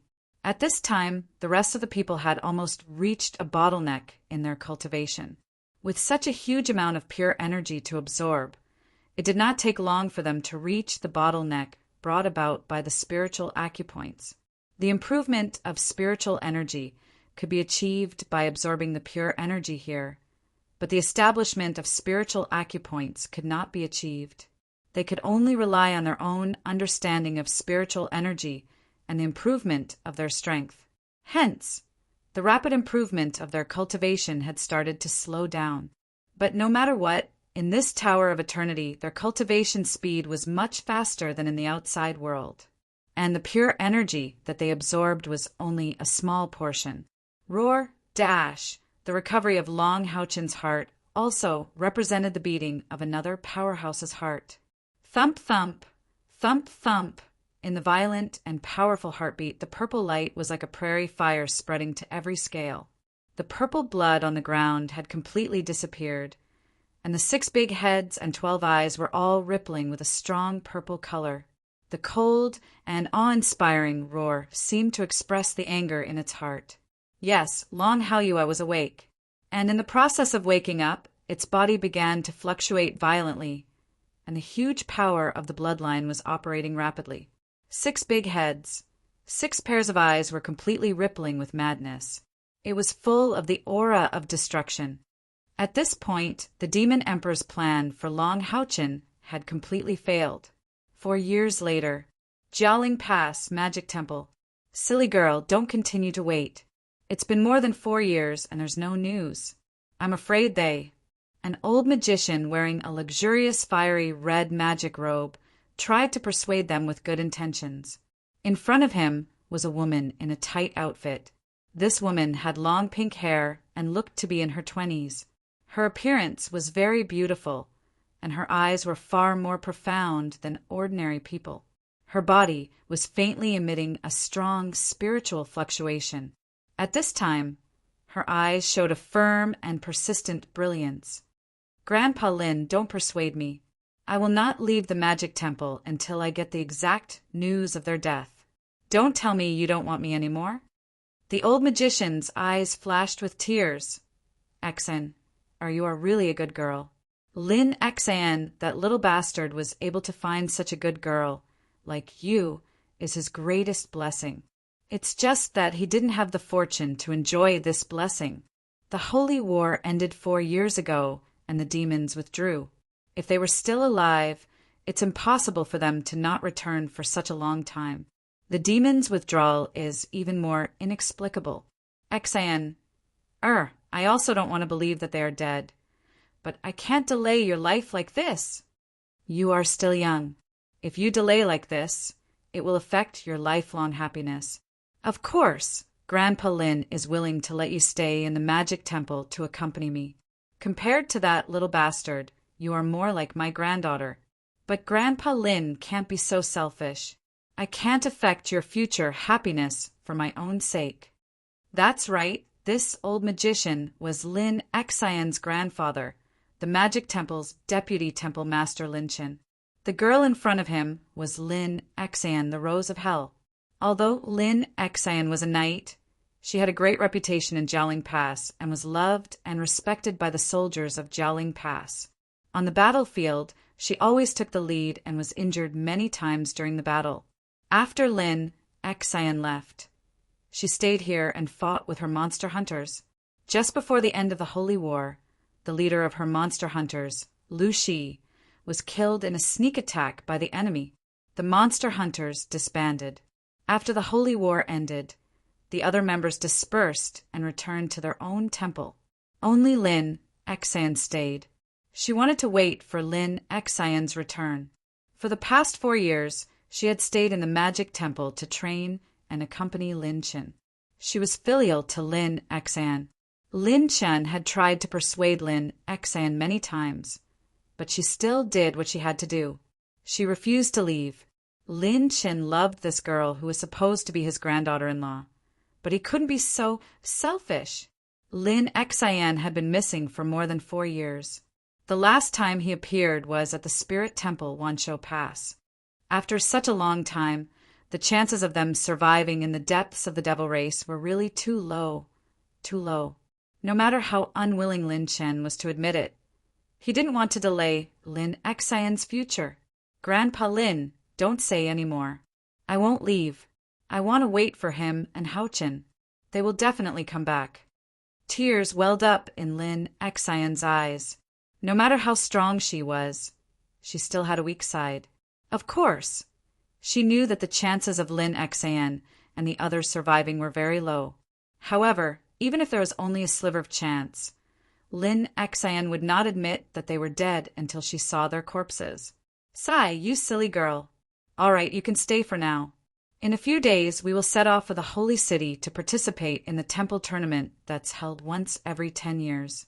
After the temple tournament, you have to go home no matter what.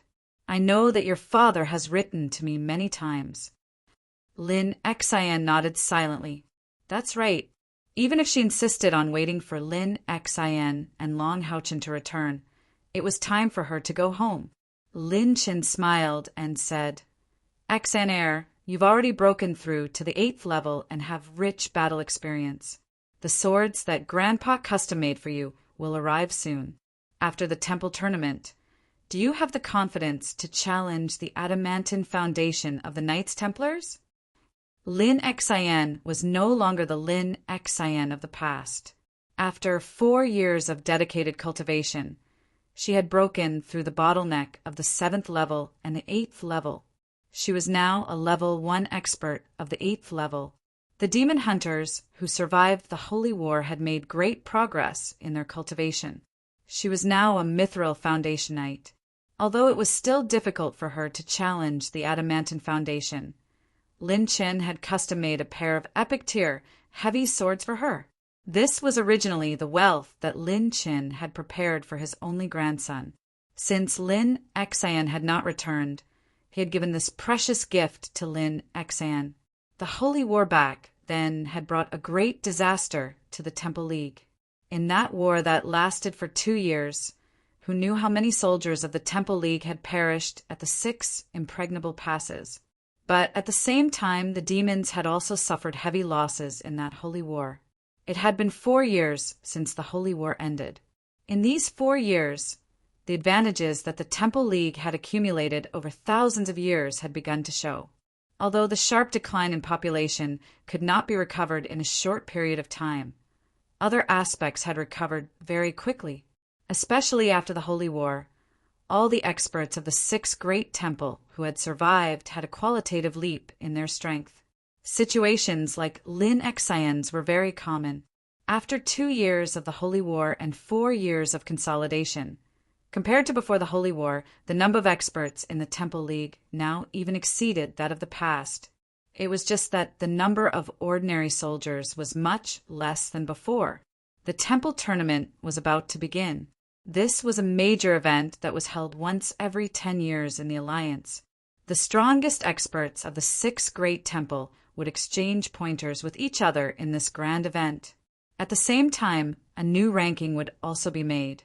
Almost all the higher-ups of the 6 Great Temple knew that this Temple Tournament was of great significance.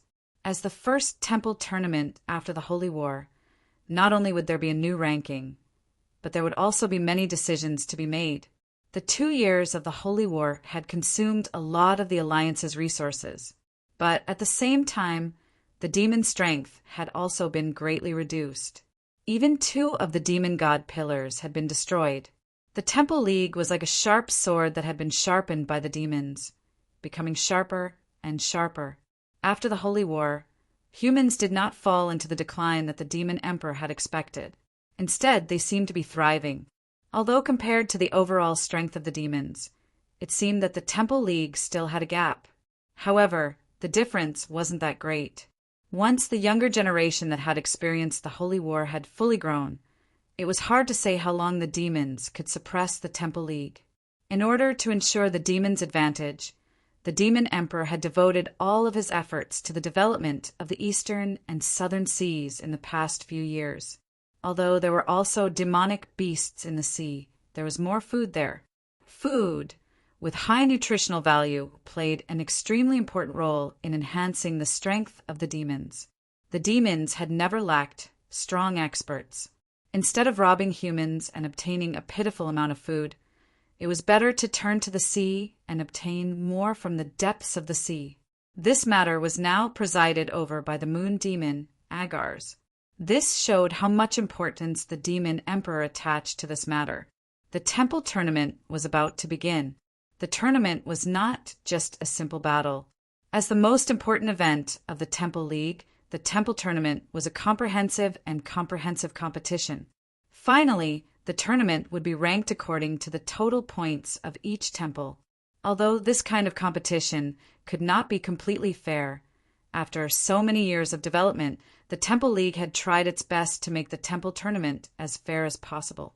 As a Mithril Foundation Knight, Lin Xian would naturally represent the Knights Templars in the tournament. Hearing Lin Qin ask her if she wanted to become a knight on a golden pedestal, Lin Xian could not help but smile and shake her head. She said, "Grandpa Lin, I'm still far from that. There are many talented people in the Alliance. Our Knights Templars also have a batch of young experts. There are only a few sets of golden pedestal armor available. I don't want to compete with them. Let's talk about it when I have enough strength." Lin Qin said proudly, "What do you mean you don't have enough strength? Wait until I finish forging the Vulcan dual swords for you. It might not be impossible for you to challenge a 9th grade beginner." I think you should take advantage of this time's temple tournament to win a set of golden pedestal armor. Lin Xian was silent. Lin Chen looked at her expression and naturally knew what she was thinking. Silly girl, are you still not willing to accept it? Although you are not my biological granddaughter, in my eyes, you are much stronger than that brat Lin Xian. Not to mention the fact that there is no news of him. Even if he comes back alive, I will not leave my assets to that unfilial little bastard. If you still recognize me as your grandpa, don't push it away anymore. Otherwise, Grandpa Lin will really be angry. Don't tell me that you want me to bring my things into my coffin. Moreover, I have already forged the Knight Heavy Sword. What's the point of me keeping it? Lin Xian's eyes were slightly red. Grandpa Lin, you are so good to me. Lin Chen smiled and said, Don't tell me you don't treat your grandfather well. Don't think too much. You have to work hard during this period of time and strive to perform well in the temple tournament. This time's tournament is different from the previous ones. Because of the Holy War 4 years ago, I'm afraid there will be many variables in this tournament. At the same time, it is also a great opportunity for the Alliance. Lin Xian's heart skipped a beat and she nodded lightly. Lin Chen was one of the upper echelons of the Magic Temple, but she belonged to the Knights Templars after all. Therefore, there were many things that Lin Chen could not say directly. He could only subtly remind her. But with her intelligence, this was enough. Holy City, this was a simple wooden house. The entire structure was made of wood. All the tables and chairs in the house were made of the simplest wooden structure. However, these pieces of wood were very special. They were beautiful with grains on them, and they gave off a faint osmanthus fragrance. This type of wood was called falling fragrance wood. It was an extremely precious wood. The aura it gave off was very beneficial to the human body. It could prolong one's life, and at the same time, it could refresh one's mind. Behind a simple wooden table sat a young girl, quietly. The young girl wore a white dress, and her pure face was flawless. However, there was a faint sadness in her eyes.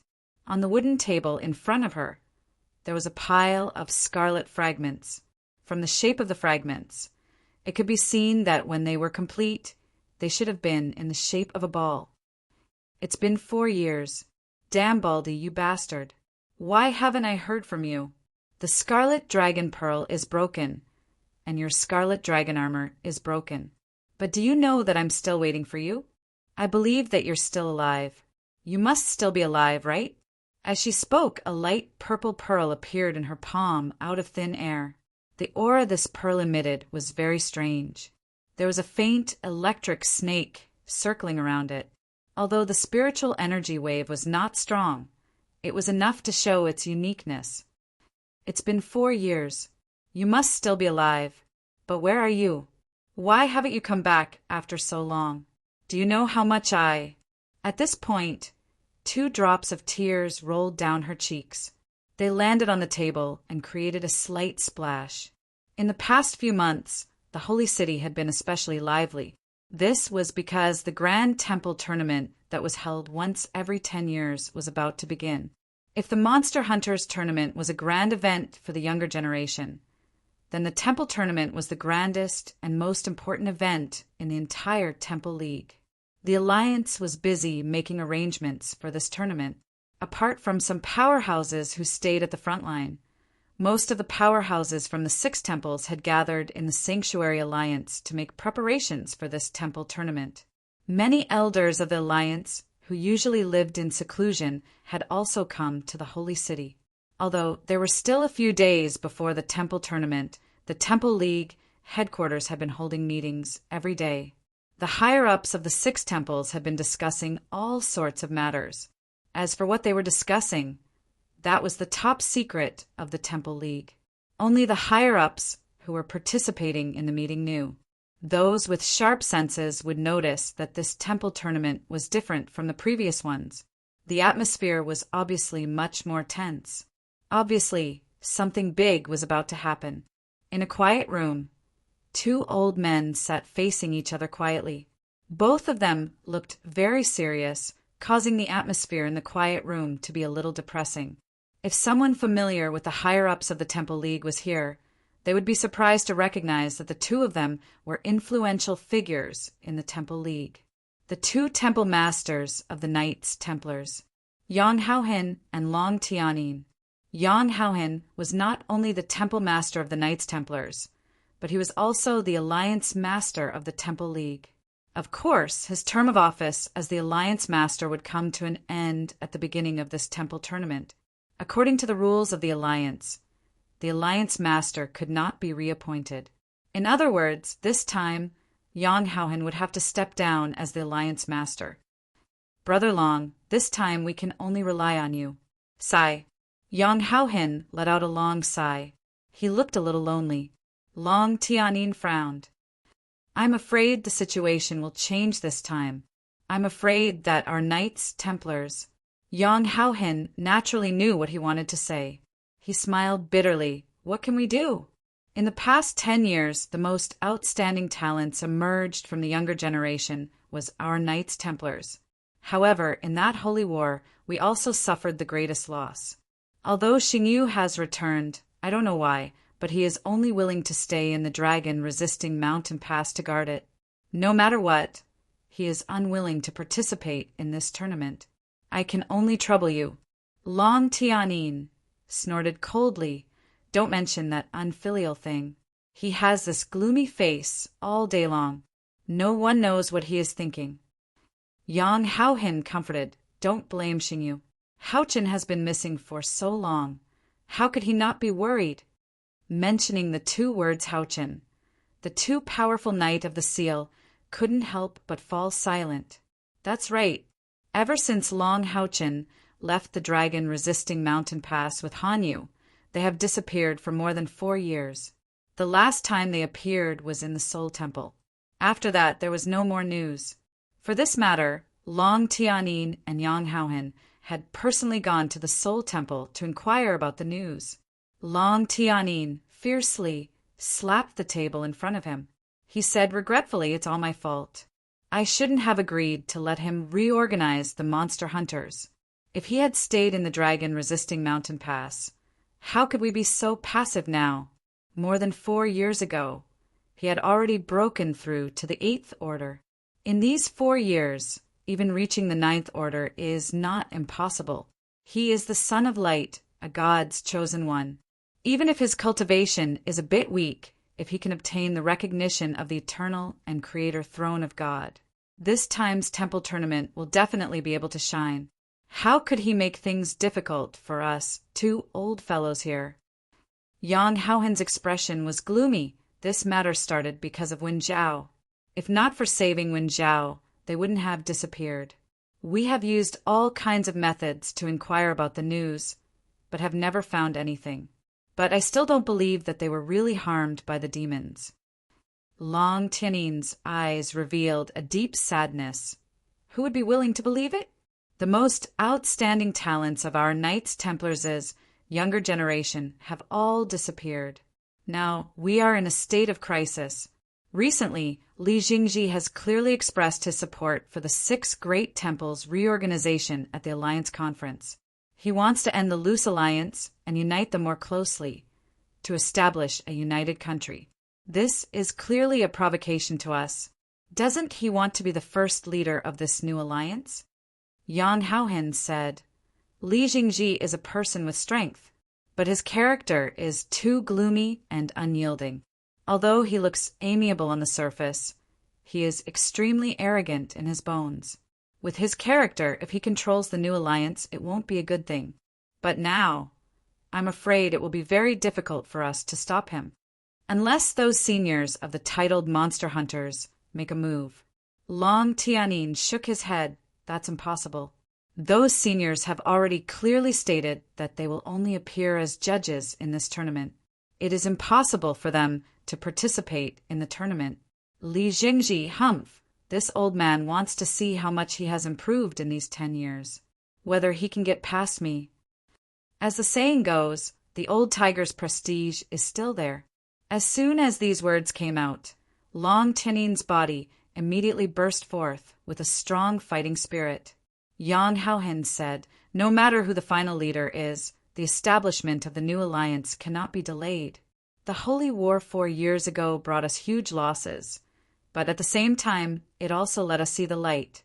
If the alliance can have a unified voice and coordinate all resources, then I believe it won't be long before we can launch a counterattack against the demons." Long Tianyi nodded and said, "Yesterday I met with Shengyu. The Assassin Temple has expressed their support for us. As for the Warrior Temple, I have also greeted Xiao Yonghao, but they have always been on good terms with the Magic Temple. I don't think our chances are high. The Temple of the Priests has always been neutral. Now the attitude of the Soul Temple is the most important. If they can also support us, then our chances will greatly increase." Yang Haohen said, "In terms of supporters, I don't think we need to worry too much. After all, we have controlled the alliance for so many years. In terms of recognition, it won't be weaker than the Magic Temple. Now, the key is the results of the tournament. This is very important. Fighting against the demons, it is inevitable that we will clash with the Demon Emperor. After the establishment of the new alliance, strength will become the most important factor in determining the ownership of power. Li Jingji's talent is extraordinary, and he has been enduring all these years. In the temple tournament 10 years ago, he was obviously holding back. Obviously, he didn't have absolute confidence at that time. This time, however, he is much more high profile. He is determined to win. Old dragon, you can't be careless. After all, Li Jingji is young. I think his internal spiritual energy has probably exceeded 200,000, or even higher." Long Tianyin said, "No matter what, we have to try. It won't be that easy for him to defeat me." Yang Haohen said, "In 3 days, the temple tournament will begin. Let's go! I have to hurry for the elders of the Knights Templars to have a meeting and unify our thoughts." "Yes." Long Tianyi nodded. The two powerhouses stood up at the same time and walked out. At this time, a sonorous voice came from outside. "Reporting to leader. Someone wants to see you." Yang Haohen frowned and said, "Who is it?" "He didn't say. He just asked me to pass something to you," the voice outside replied. Yang Haohen opened the door and walked out. Outside, a middle-aged knight in mithril foundation armor stood, respectfully, holding a token in his hands. Long Tianyin waved his sleeves, and the token flew towards him. Yang Haohen raised his hand and let the token fall into his hand. The two Knight of the Seal's eyes fell on the token at the same time. What shocked the mithril foundation knight was that when the gazes of the two divine marked knights were focused on the token, their bodies trembled at the same time, and their expressions changed drastically. Instinctively looking at each other, Yang Haohen and Long Tianyin shouted at the Mithril Foundation Knight in unison, "Where is the person with the token?" Temple League Headquarter, Magic Temple's quiet room. The short and plump Li Zhengji sat quietly in the middle of the quiet room. A layer of faint green light enveloped his body steadily. The green light emitted an obvious metallic luster. It was clearly the appearance of the Ling Gang. Moreover, it looked completely like a solid light shield without any illusory changes. After letting out a long breath, Li Jingji slowly opened his eyes. 2 rays of green light shot out from his eyes like lightning. They pierced straight into the Ling Gang in front of him. Ding! The light shield of the Ling Gang trembled slightly.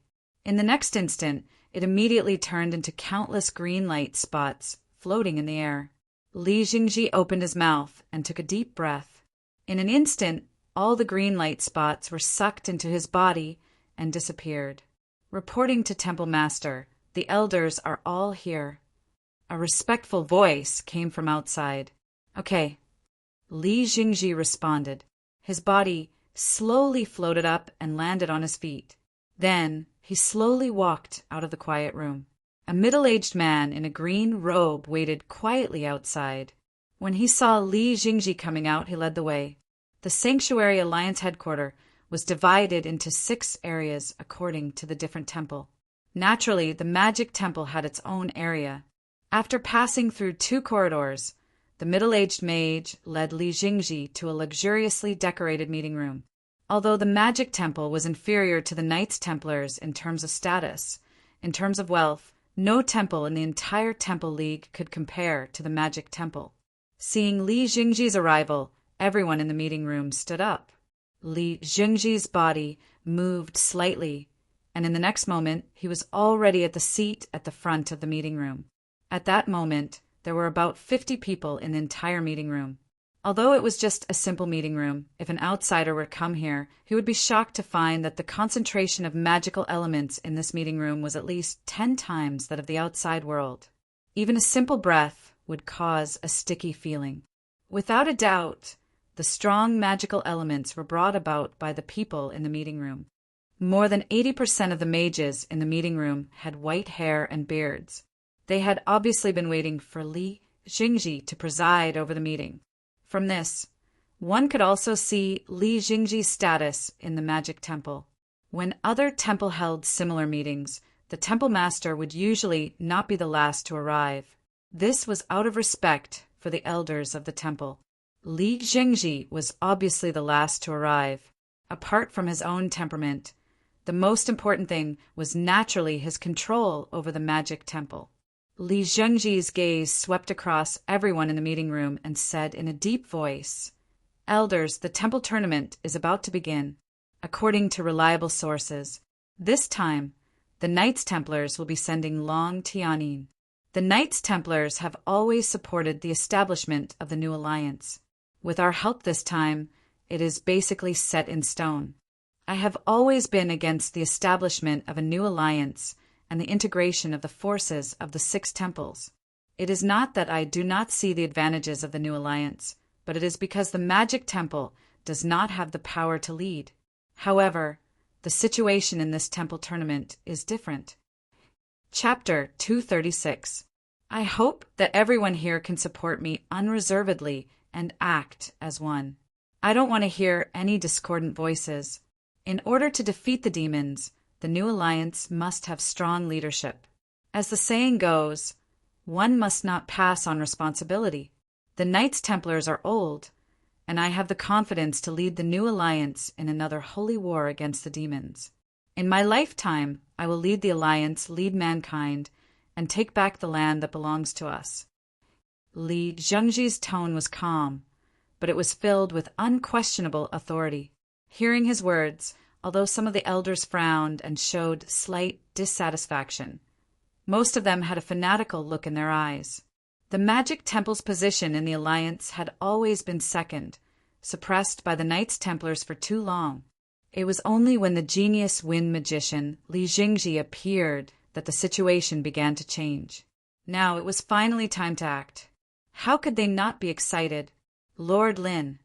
Li Jingji turned to look at Lin Qin, who was not far away. Lin Qin nodded at him and said, "Everything is ready." Li Jingji smiled and said, "All right then, I will now announce the candidates for this temple tournament." The Knights Templars and the Magic Temple were not the only ones holding meetings. The other temples were also holding similar meetings. The establishment of the new alliance was imminent. What the upper echelons of the 6 temples needed to do now was to determine the amount of power that their temple would gain in the new alliance. The atmosphere of the warrior temples meeting was much more relaxed than the magic temples.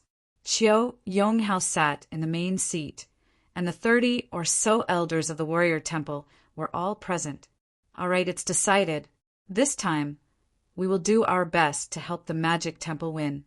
Lord Li Jingji has promised us that after the new alliance is established, the warrior temple will have an important position. I have already announced all the arrangements. Do any of you have any suggestions or opinions? This is the last meeting before the temple tournament begins. If anyone has any opinions, please voice them out immediately. Otherwise, I'll take it as you've agreed to work together. The warrior temple had already held similar meetings many times, and those who had objections had already raised them. At this moment, under Qiu Yonghao's gaze, the elders of the warrior temple nodded their heads one after another, expressing their approval of his final decision. At this moment, an abrupt voice broke the harmonious atmosphere of the meeting. "I have an opinion." The voice appeared very suddenly and seemed somewhat illusory. In the next moment, right next to Chiu Yonghao, the palace master of the warrior temple, a silver light shone without any warning. A warrior covered entirely in silver armor appeared out of thin air. The elders of the warrior temple were taken aback. Who would have thought that someone would dare to cause trouble in the warrior temple when the elders were having a meeting? Moreover, the person had used a skill similar to instant teleportation. Chiu Yonghao was stunned as well. However, his reaction was quick. He was absolutely sure that the person who appeared out of nowhere was not one of the elders of the warrior temple. Furthermore, the other party had appeared right next to him, giving him a great sense of threat. Almost instinctively, Chiu Yonghao's left palm struck out, heading straight for the chest of the silver-armored warrior who had appeared. This simple palm strike was not to be underestimated. With a single strike, the air within a 1-meter radius was instantly sucked dry. In the middle of Chiu Yonghao's palm, it was as if there was a black hole, forcefully sucking in the silver-armored warrior, preventing him from escaping. As a Type 9 powerhouse, Chiu Yonghao's strength had improved tremendously after he had comprehended the sword intent left behind by Long Haochen. At this moment, when he displayed it, he had reached the realm of simplifying the complex and concealing the clumsy. The silver-armored warrior did not dodge at all. Facing Chiu Yonghao's palm strike, she too struck out with her own. The silver-armored warrior's palm met Chiu Yonghao's left palm. When both palms came into contact, a strange scene appeared. Chiu Yonghao's body trembled slightly, and he stepped down from his seat. The silver-armored warrior, on the other hand, swayed her shoulders and took a step back. The strangest thing was that at their level of collision, there was actually no leakage of spiritual energy, and there was no violent explosion. After the two palms met, it was as if nothing had happened. For a moment, the elders of the warrior temple could not help but have their expressions change. They all flashed and surrounded the silver-armored warrior. The most shocked was naturally Chiu Yonghao himself. The lack of spiritual energy leakage was not his doing, but the ability of the silver-armored warrior. It seemed that when the two palms met, the other party was at a disadvantage. However, the other party had also restrained all of his spiritual energy and restrained it with the power of space. His overall cultivation should not be lower than his. Moreover, through this contact, he could also feel that the other party had no ill intentions. Chiu Yonghao raised his hand, stopping the group of warrior temple elders who were planning to make a move. He stood up and looked at the silver-armored warrior doubtfully. He did not know why, but after the collision just now, he had a clear sense of familiarity. "Who are you?" Chiu Yonghao asked in a deep voice. The silver-armored warrior did not take off his helmet and just stood there quietly without moving. However, anyone with a discerning eye could see that Chiu Yonghao's ears were moving slightly. It was obvious that he was receiving the silver-armored warrior's voice transmission. Listening to the voice transmission of this uninvited guest, the shock on Chiu Yonghao's face became more and more intense. He suddenly waved his hand and said to the elders of the warrior temple, "The meeting will end here for now.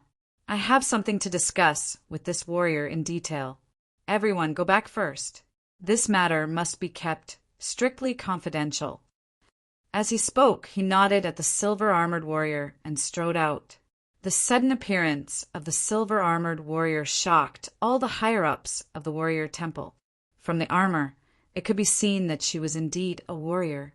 Taking Chiu Yonghao's attack head-on had only put her at a slight disadvantage. In addition, she had appeared suddenly with the power of space. For a moment, the higher-ups of the warrior temple could not imagine when such a powerful warrior had appeared in the temple. Moreover, from the voice that interrupted Chiu Yonghao, they could tell that she was actually a woman. The silver-armored warrior followed Chiu Yonghao to a secret room in the warrior temple inside the Sanctuary Alliance. Chiu Yonghao closed the door, and a layer of golden light spread out from his body. The golden light condensed and emitted a metallic luster, instantly covering every corner of the room, using the Lingang to seal off the perception of this place from the outside world. Only a powerhouse at Qiu Yonghao's level could do that. Yuan, is it really you?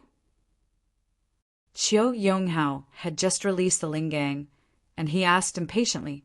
Taking off the helmet, the silver-armored warrior revealed a beautiful face. Her eyes were filled with determination and calmness. Wang Yuan greets the temple master. That's right, the person who suddenly appeared in the warrior temple meeting and interrupted Qiu Yonghao was Wang Yuan, who had been missing for more than 4 years. Although Qiu Yonghao already knew Wang Yuan's identity through the voice transmission, when he saw Wang Yuan's face, he could not help but tremble with excitement. Yuan, you're finally back. Where have you been for the past 4 years? Back then, when Wang Yuan left with Long Haochen, Qiu Yonghao had been sad for a long time. It was not just because of Wang Yuan's family that had passed away, but also because of Wang Yuan's strong talent and character. During the Sacred War, Wang Yuan had made a name for herself as the Bloody War Goddess with her own strength. Even some rank 9 powerhouses might not have contributed as much as she did in the Sacred War. In the Southeast Fortress, the title of the Bloody War Goddess was unparalleled. At that time, Qiu Yonghao had already made up his mind to train her well, and even to train her as a successor. Perhaps Wang Yuan's talent could not be compared to Long Haochen's, but what Qiu Yonghao valued was her unwavering determination. Even men would find it hard to have such determination, yet it appeared on Wang Yuan. However, when Long Haochen reached the Southeast Fortress, Wang Yuan left with him without hesitation, rejecting all of Qiu Yonghao's suggestions. After that, there was no more news of her. Furthermore, Qiu Yonghao had found out from various sources that it was not just Wang Yuan who had disappeared, but the entire monster hunters. This matter had caused a huge uproar in the upper echelons of the Temple League. After all, Long Haochen's existence was extremely special. Because of this, Yang Wenjiao had been impeached by the other upper echelons of the temple, blaming him for allowing Long Haochen to reorganize the monster hunters. Who would have thought that after 4 years, Wang Yuan would actually return? Moreover, her strength had actually grown to such an extent in just 4 years. After bowing respectfully, Wang Yuan's beautiful eyes emitted a dazzling radiance. Temple Master, not only have I returned, my companions have also returned. Qiu Yonghao was shocked once again. You mean Long Haochen and the rest have also? Wang Yuan nodded. Leader has asked me to pass a message to you, Temple Master. We will be participating in this temple tournament as legend grade monster hunters. If we can achieve a certain level of results, we hope to obtain the support of you and the warrior temple. Qiu Yonghao was slightly stunned. You mean you will be participating as legend grade monster hunters? This, Wang Yuan said. According to the rules of the temple tournament, legend grade monster hunters, as a group that has made a special contribution to the alliance, have the qualifications to participate in the tournament independently. They can also calculate their points. If you end up in the top 3, then you will have the qualifications to propose a condition that the alliance can fulfill. Qiu Yonghao furrowed his brows and said, Yuan, you've been gone for so long. Now that you've returned so suddenly, you're going to participate in the grand competition of the Saint Hall.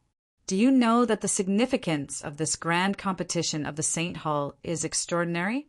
What does Long Haochen want to do? He was very clear that Long Haochen was the true core of the light of dawn monster hunters. Wang Yuan smiled and said, It's precisely because this grand competition of the Sacred Hall is so special that we have to participate. Temple Master Qiu, are you willing to support us? Qiu Yonghao said in a deep voice, Since you have come to participate in the tournament, you should know all the rules. Even if you are legend grade monster hunters, it is almost impossible for you to achieve anything with the strength of your group. It is even more impossible for you to enter the top 3 in terms of points. Although Long Haochin is indebted to the Warrior Temple, this time you are causing trouble, and I will not support you, nor will I give you any promises. I represent the Warrior Temple. Wang Yuanyuan's eyes flashed. Then, what if we can obtain the first place in terms of points, above all the other 6 great temples? Are you willing to support us? Qiu Yonghao's body trembled. He could hear the strong confidence in Wang Yuanyuan's words. Previously, he had already tested Wang Yuanyuan's strength, and although it was just a simple contact, he could tell that Wang Yuanyuan's cultivation had already broken through to the 9th realm. Thinking of this, he could not help but be shocked. That's right. Wang Yuanyuan was only a warrior of the light of dawn monster hunters, and her cultivation had already reached the 9th realm. Then, how high would Long Haochin's cultivation be? Moreover, they had once destroyed the demon god pillar. Thinking of this, Qiu Yonghao's expression softened.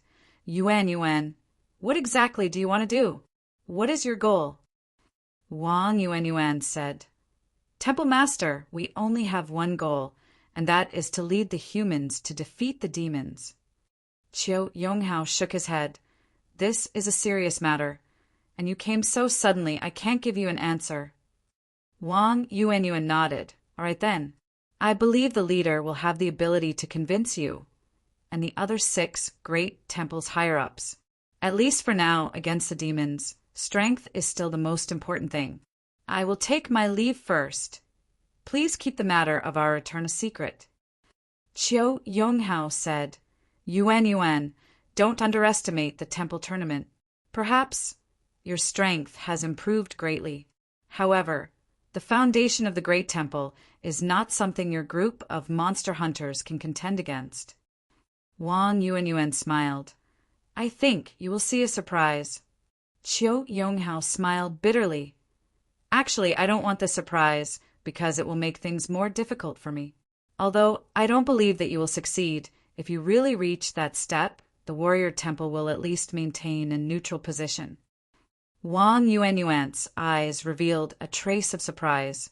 Her real purpose for coming here was to first greet Qiu Yonghao, clearly indicating that she had returned, and to first leave a deep impression on him before the temple tournament.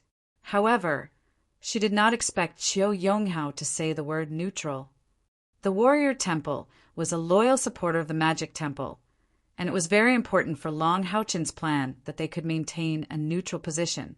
As the Temple Master of the Warrior Temple, Qiu Yonghao naturally did not think highly of the light of dawn monster hunters because of the kindness that Long Haochin had done for the Warrior Temple. Personal kindness was one thing, and the interests of the temple were another. The reason why he said that he was neutral was because he thought highly of the light of dawn's future. How old was Wang Yuanyuan this year? Less than 30 years old. How many years had it been since the Warrior Temple had a rank 9 powerhouse under the age of 30? Not only the Warrior Temple, but the entire alliance had not seen a rank 9 powerhouse at such an age. Moreover, from Wang Yuanyuan's words, he could also tell that she was not the only rank 9 powerhouse among the light of dawn monster hunters. The fact that they had the confidence to participate in the temple tournament as monster hunters was already saying a lot. Long Haochin was a genius of a generation, and after disappearing for more than 4 years, they had returned today. Whether it was talent or age, it indicated that they were bound to become the mainstay of the 6 major temples in the future. The Warrior Temple took the initiative to express goodwill.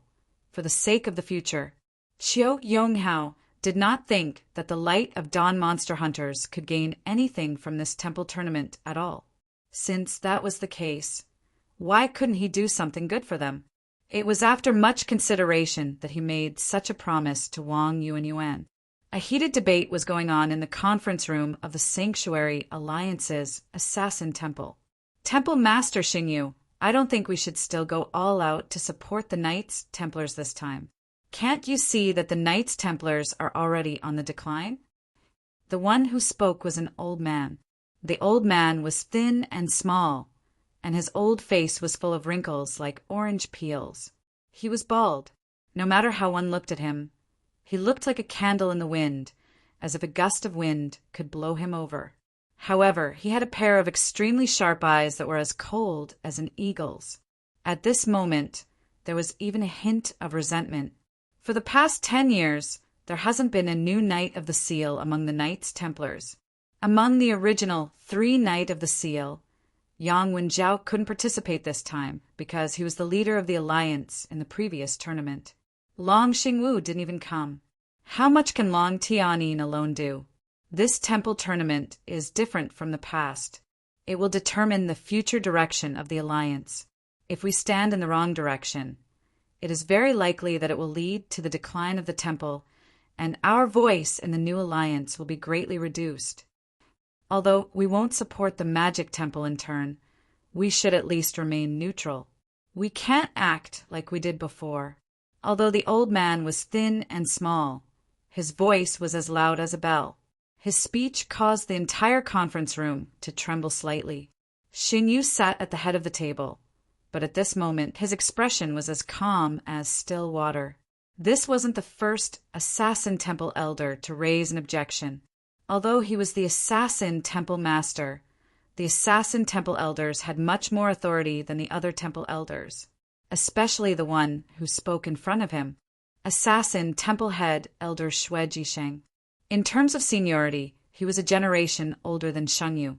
He was the representative of the assassin temple's older generation powerhouses. His strength was second to none in the assassin temple. He was a rank 2, rank 9 powerhouse close to rank 3. It wouldn't be an exaggeration to say that he was a mainstay of the assassin temple.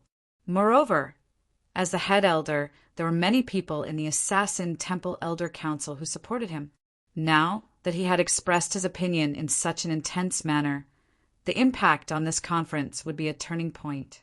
There were a total of 41 people in the assassin temple's upper echelons and elders. After hearing Xue Jisheng's words, at least half of them nodded slightly. Another elder chimed in, "Elder Xue is right. In the Holy War 4 years ago, we suffered great losses. The same goes for the Knights Templars. As a result, the Magic Temple and the Soul Temple suffered the least in the Holy War, and their momentum of development in the past few years has been the fastest. In this year's Temple Tournament, I also don't think that the Knights Templars will be able to defend their title. Perhaps maintaining a neutral stance is the best choice." A cold glint flashed in Shen eyes. He said in a low voice, "Elders, I understand what you mean. You are all doing this for the good of the Assassin Temple's future. But have you thought about it? How many years have we been allied with the Knights Templars? If we give up this alliance just because they aren't strong enough to defend their title, how will the other temple look at us after the new alliance is established? Not only will we lose a strong ally, but we will also be looked down upon by the other temple. Let's put it another way. In the Holy War 4 years ago, if we didn't have the Knights Templars' all-out support, would we have been able to last until the end of the Holy War? In order to help us defend the Exorcist Mountain Pass, how many loyal knight souls did the Knights Templars leave at the top of the wall? Don't tell me you want to burn the bridge after crossing the river. I have already made up my mind. Regardless of whether the Knights Templars are able to defend their title or not, the Assassin Temple will support them with all our strength.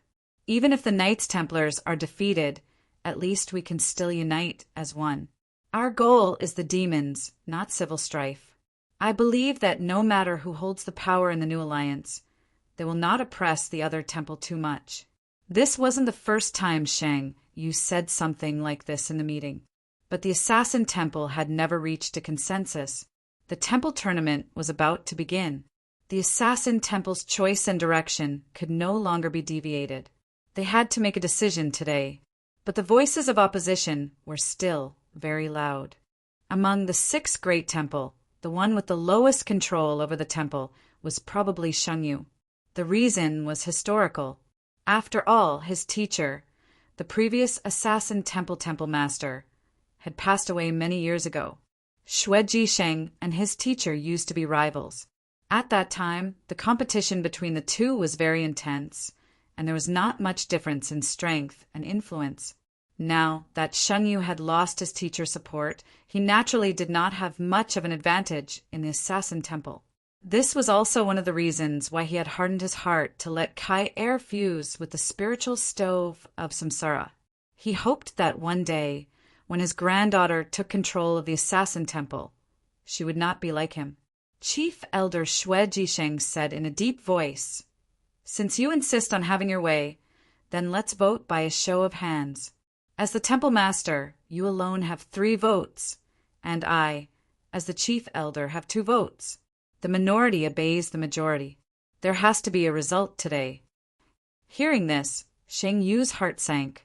He understood that since Xue Jisheng wanted to vote in this way, it meant that he had absolute confidence in obtaining the support of the majority. Once the final decision was made, even if he was the assassin temple master, he could not change anything. Moreover, his authority would also receive a huge blow. At this point, Sheng Yu could no longer stop the vote in front of him. Because of his anger, he could not help but clench his fists as he looked at Xue Jisheng opposite him with a burning gaze. Xue Jisheng's cold gaze did not give in at all. Although he was old, the influence of the strongest person in the assassin temple was still huge. Just when the atmosphere of the meeting was extremely tense, and a conflict could even break out, a cold voice suddenly sounded from all directions in the meeting room. "What's the use of voting? There is no doubt that there is only one reason why you oppose supporting the Knights Templars. That is, the Knights Templars' fists are not big enough, and they're not strong enough. Since that is the case, our decision should be based on strength. Whoever is the strongest should be the one who makes the decision." As soon as the voice fell, everyone present could clearly feel the temperature in the entire meeting room plummet. There was no killing intent, but there was an incomparably terrifying killing intent coming from all directions.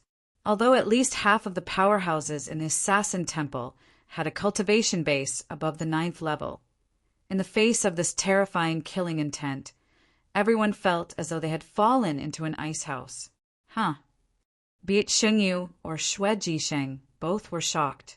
The sudden appearance of this killing intent was simply too sharp. The Assassin Temple was most proficient in killing, but at this moment, when they were enveloped in this killing intent, they could not help but feel shocked. When did this person arrive? There were so many powerhouses present, but not a single one of them had noticed. Furthermore, this killing intent had clearly reached the level of a domain realm. In the Assassin Temple, there were close to 29th level powerhouses, but only 4 of them truly possessed domains. One of them was Sheng Yu and Xue Jisheng. It was precisely because they possessed domains that they had a deeper understanding of domains. This sudden appearance of ice-cold killing intent, in terms of level, was clearly above their domains. That kind of formless suppression was what shocked them the most. A black figure appeared noiselessly right above the center of the meeting room. The meeting room was 7 meters high, and currently she was very close to the roof. A long black dress covered her entire body, and her light purple hair spread out behind her, extending all the way to her feet. The long hair spread out slightly, and that ice-cold killing intent was emitted from her body. In her right hand, a huge scythe emitted a blue and purple light amidst the black background. Even though she was just floating there, she gave off a feeling as though she was the core of heaven and earth. Everyone could feel the terrifying killing intent from her body, as though she was using all her might to deal with them. No one dared to act blindly without thinking, because even Xue Jisheng, no one had the confidence to receive a blow from her with all her might. Her peerlessly beautiful face was slightly pale, but her eyes were filled with an endless depth. Layers of white halos slowly emitted from her body. The halos were not strong, but the simple whiteness gave off an unparalleled sense of nobility. An even stronger white halo appeared on her chest. That ball of white light was filled with a sense of holiness. When he saw her appear, Sheng Yu suddenly felt his eyes blur, and tears welled up. He unconsciously loosened his tightly clenched fists, and his body began to tremble uncontrollably. She's back, she's finally back. Kai, When they heard Shan Yu's slightly trembling voice, the higher-ups of the Temple of Assassins could not help but be shocked. Almost everyone knew that Sheng Yu had a granddaughter who had inherited the Sword of Samsara, but there weren't many people who had actually seen Kai. They only knew that Kai had gone missing more than 4 years ago. At this moment, Kai had once again appeared in front of everyone, but it gave them such a strong sense of shock. Could it be that she had really grasped the power of the Sword of Samsara? But how old was she? She was only in her 20s. Kai looked at Xue Jisheng with a deep gaze and said calmly, "Before we vote, I challenge Elder Xue as the reincarnation saintess of the Temple of Assassins. If I win, I want the position of the chief elder of the Temple of Assassins. If you win—" She paused for a moment and suddenly smiled. Her smile was so beautiful that it could topple cities and countries. Everyone present was stunned. "You won't win, so there are no ifs. I'll bring everyone to a place where it will be convenient for Elder Xue to display his skills." As she spoke, she swung the death scythe in her hand horizontally. A layer of crystal-clear white light immediately turned into a light shield, enveloping everyone within it. Then, everyone saw the white light on Kai's chest shine brightly. In the next moment, everything around them became illusory. Space travel. Moreover, it was a space travel with so many people. With a flash of white light, all the higher-ups of the Temple of Assassins appeared in a hall that was emitting a faint white halo. Everything in the surroundings had an illusory feeling. Gentle spiritual fluctuations circulated in the air. Those were pure non-attribute elemental fluctuations. They weren't strong, but they gave people a sense of majesty. The higher-ups of the Temple of Assassins were completely shocked. Kai's sudden return had already surprised them. At this moment, everything that she had displayed was beyond the understanding of the higher-ups of the Temple of Assassins. They did not even know what Kai had done to achieve such a miraculous feat. This was obviously not the Holy Demon's continent anymore. But where was this place? Could it be that Kai's cultivation had reached a level where she could open up another space? Xue Jisheng's expression turned ugly.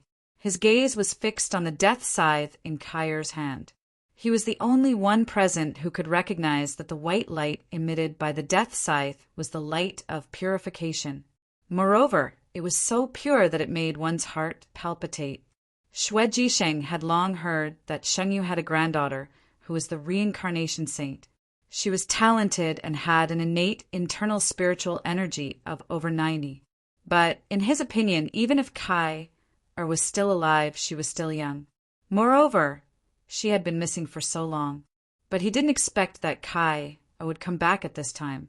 Moreover, from Shang Yu's expression, even he did not expect Kai to appear at this time. Kai's gaze swept across the higher-ups of the Temple of Assassins. She said indifferently, "Everything depends on strength. I will challenge you one by one.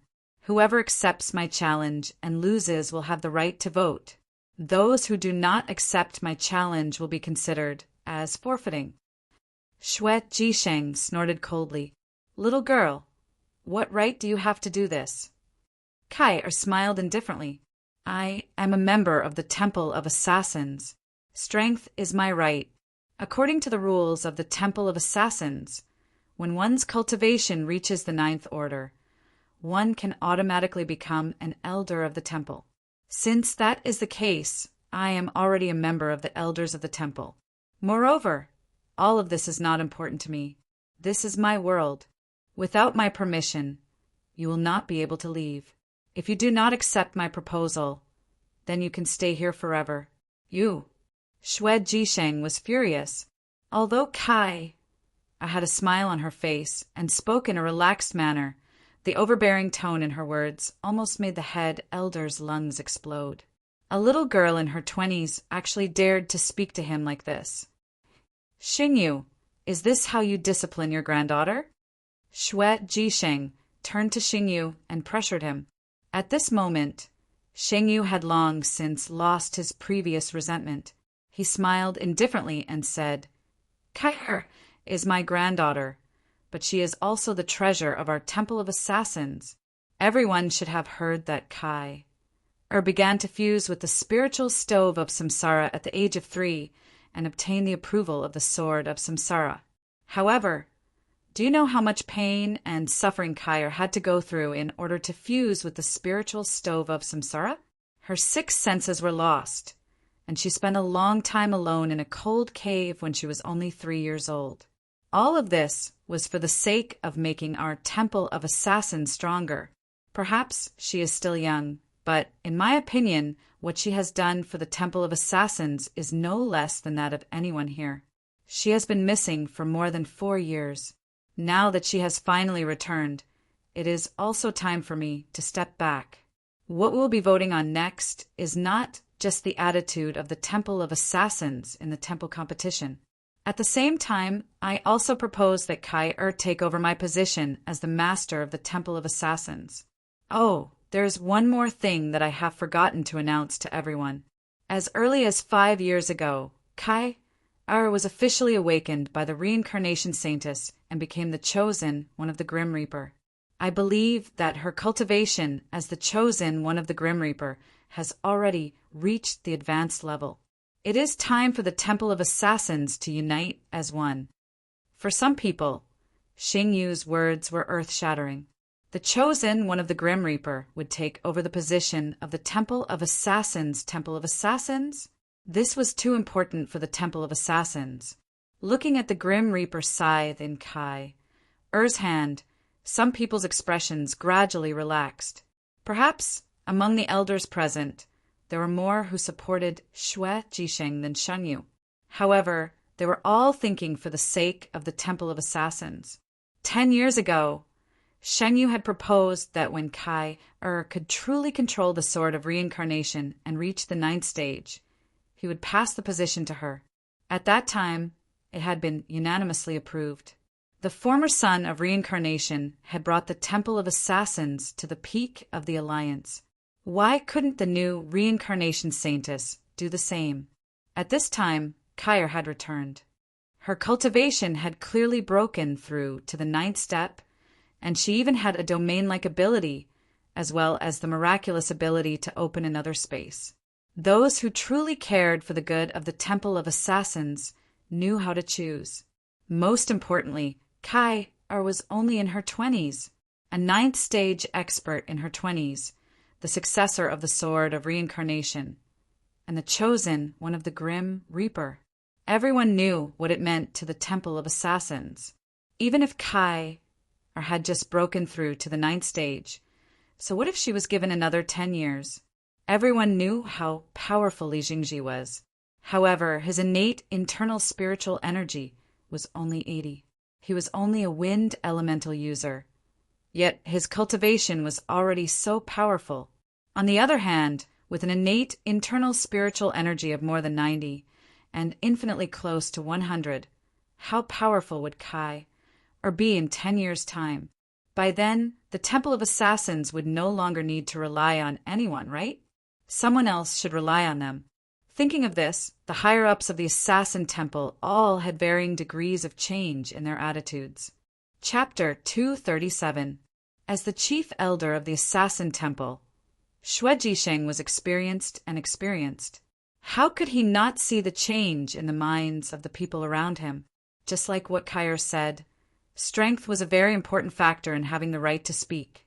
Moreover, she had the symbolic Sword of Samsara. It had a very important position in the Assassin Temple. In addition, Xingyu already had a portion of supporters. If this continued, his control over the Elder Council would definitely be greatly affected. Xue Jisheng strongly supported the Assassin Temple's neutrality because he had his own reasons.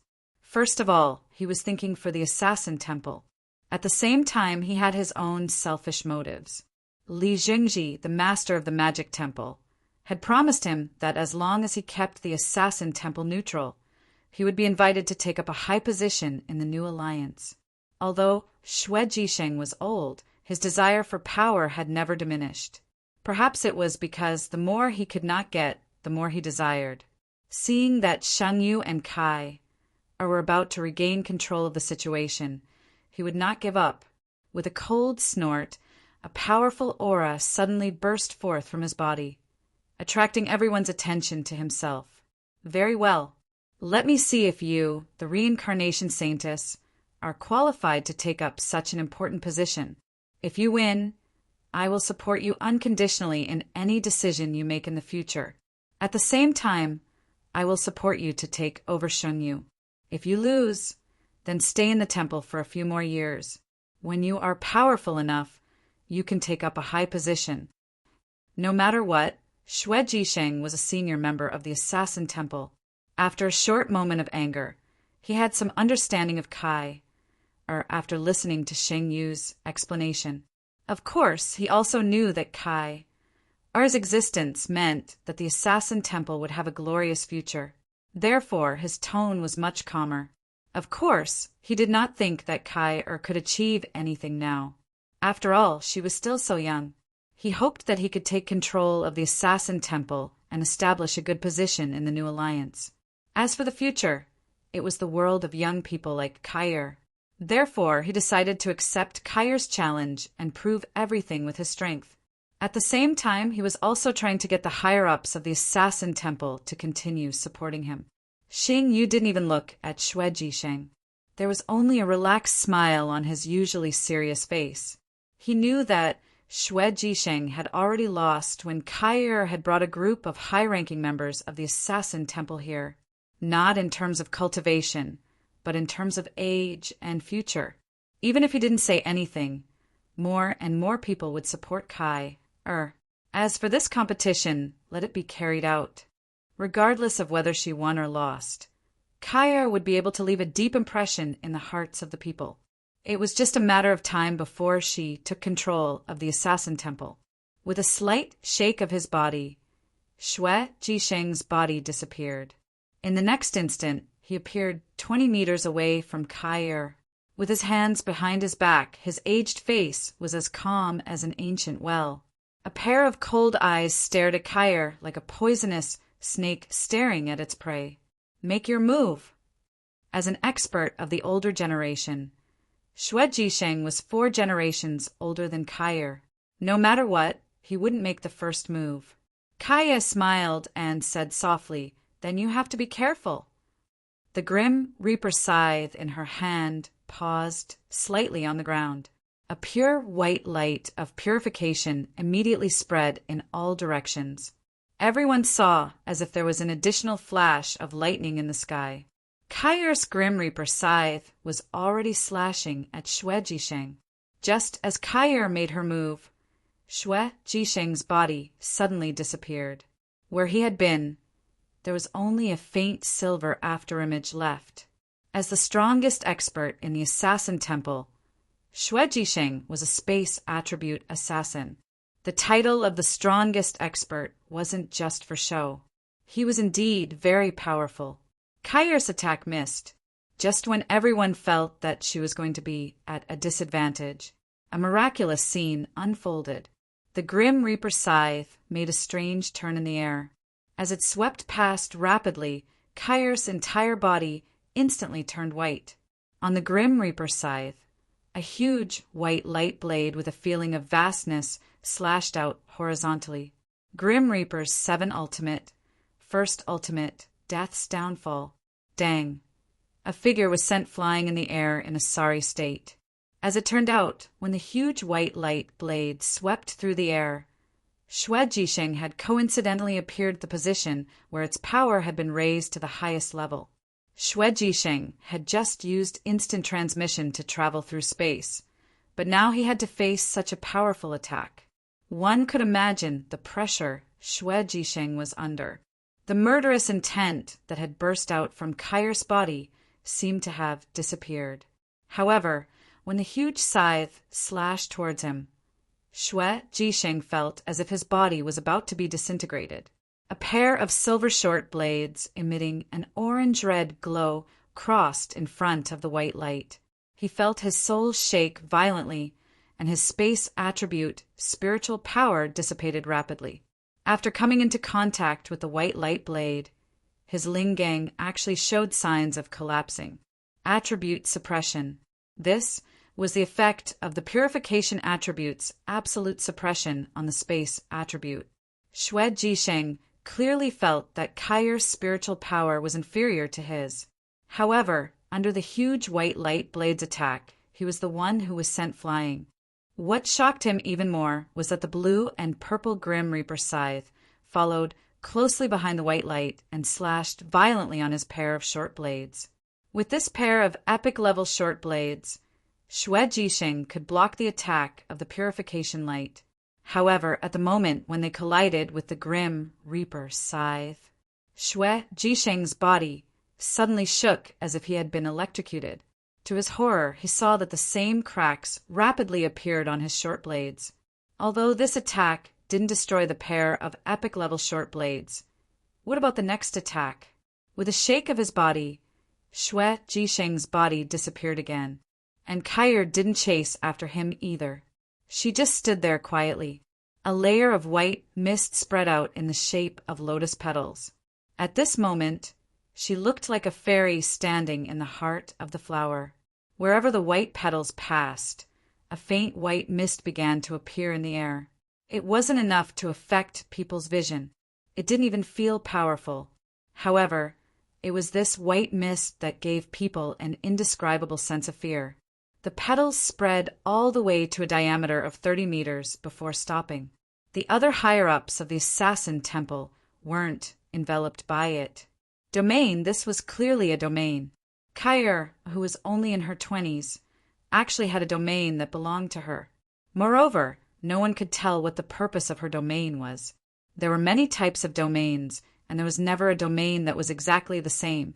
As everyone knew, the domain that an assassin was good at mainly targeted an individual. In a small area, an assassin's domain had always been regarded as the strongest. The range of Kair's domain was considered small among the assassin's domains, and the smaller the domain, the stronger the explosive power. The unknown was the scariest. It was precisely because no one understood what Kair's domain meant that they were more likely to feel a sense of reverence. Whether it was the domain that Kair displayed or the attack that sent Xue Jisheng flying, she had sufficiently proved her strength to the higher-ups of the Assassin Temple. Regardless of the outcome of this battle, the number of her supporters wouldn't be small. The smile on Shang Yu's face became even wider. After not seeing her for more than 4 years, not only did Kair's strength grow to a level that would shock even him, even her temperament had greatly improved. Not only was she fighting Xue Jisheng, but she was also fully displaying her strength so that the higher-ups of the Assassin Temple would acknowledge her even more. At this moment, with Kair's body as the center and her domain as the boundary, 12 bright silver doors suddenly appeared, completely surrounding her. The 12 airspace domains, the domain of the Assassin Temple's chief elder Xue Jisheng. It was also a domain that was more suitable for individual combat, a powerful spatial attribute domain. The erection of these 12 silver doors immediately blocked the line of sight of the higher-ups of the Assassin Temple. Fortunately, this place was high enough. Each of them released their spiritual wings and soared into the sky, overlooking the battlefield below from the sky, facing the 12 airspace domains. Kair still stood calmly in the center, motionless. The white halos that resembled lotus petals no longer spread outwards. She seemed to be waiting there silently. Suddenly, a silver light burst forth from the silver gate at Kair's side. The speed of the silver light was so fast that it was even faster than the naked eye could follow it. Almost as soon as the silver door flashed, in the next instant, it had already drilled into another silver light door on the opposite side and disappeared. The most powerful feature of the 12 airspace domains was encirclement. Being restricted by this domain, unless one defeated Xue Jisheng or was defeated by Xue Jisheng, it was impossible to escape. The so-called 12 airspace domains referred to a special domain formed by overlapping 12 layers of space. Under normal circumstances, it was absolutely impossible to achieve 12 overlapping layers of space. However, it could be achieved through the special effects of the domain, falling into the 12 airspace domains. First of all, one would not be able to escape through any spatial ability, and one would not be able to cross space again. At the same time, one would be completely locked in this space by the 12 airspace domains. It seemed that there was no ceiling, but in fact it was absolutely impossible for Kaier to fly now. At the same time, Xue Jisheng's own attack power would also be greatly enhanced under the overlapping of the 12 airspace domains. Whether it was speed or destructive power, it would reach an extremely terrifying level. More than a decade ago, Xue Jisheng once relied on the 12 airspace domains to kill a demon lord ranked in the top 40 of the demons, thus becoming famous and thoroughly establishing the prestige of the #1 person in the Assassin Temple. At this time, Kaier and her seemingly useless domain were completely surrounded by the 12 airspace domains, and the situation seemed very bad. After the silver light flashed, Kaier was still standing there as if nothing had happened. But people with discerning eyes could see that at the same time the silver light launched the attack, Kaier's body suddenly became a little illusory, allowing the silver light to pass through her body. When the silver light disappeared, she returned to normal. Obviously, it was a special evasion method. With the increase of the 12 airspace domains, it was not an exaggeration to say that Xue Jisheng's speed was now the #1 in the alliance. But under such circumstances, Kaier was still able to dodge through a skill. How could this not be surprising? Suddenly, the death scythe in Kaier's hand suddenly swayed in a direction. Then it returned to normal. The 12 airspace domains remained silent. No one understood what she was doing. The only one who was really surprised was the person involved, Elder Xue Jisheng. Kaier's feint just now almost made him spit out a mouthful of blood, because the direction in which the death scythe floated towards was the direction in which he was going to launch a second attack. With the previous collision, he really didn't dare to clash with the death scythe, lest he destroy a pair of epic-grade short blades. Therefore, when he saw Kai suddenly use her death god scythe, he almost subconsciously froze, stopping his lunging motion. It must be known that the 12 airspace domains could greatly enhance his attack power, but at the same time his body would have to bear double the pressure. Suddenly stopping the attack that was about to be launched, his body would immediately suffer the backlash. As the person with the highest seniority in the Assassin Temple, Elder Xue Jisheng was no longer young. From the beginning of the fight until now, Kaier had only taken the initiative to attack once, but the whole process was like a stormy sea, bringing Xue Jisheng multiple shocks. Not to mention the powerful attack power of Kaier's previous attack, the domineering death scythe. Just the fact that Kaier was able to accurately determine his position left this elder puzzled, no matter how he thought about it. Perhaps Xue Jisheng was not the strongest in the alliance, but he was definitely the strongest in the alliance in the space attribute. He asked himself that his attainments in the space attribute could be matched by 5 people. No matter how he thought about it, he couldn't figure out how Kai was able to predict his position. This was completely impossible in his opinion.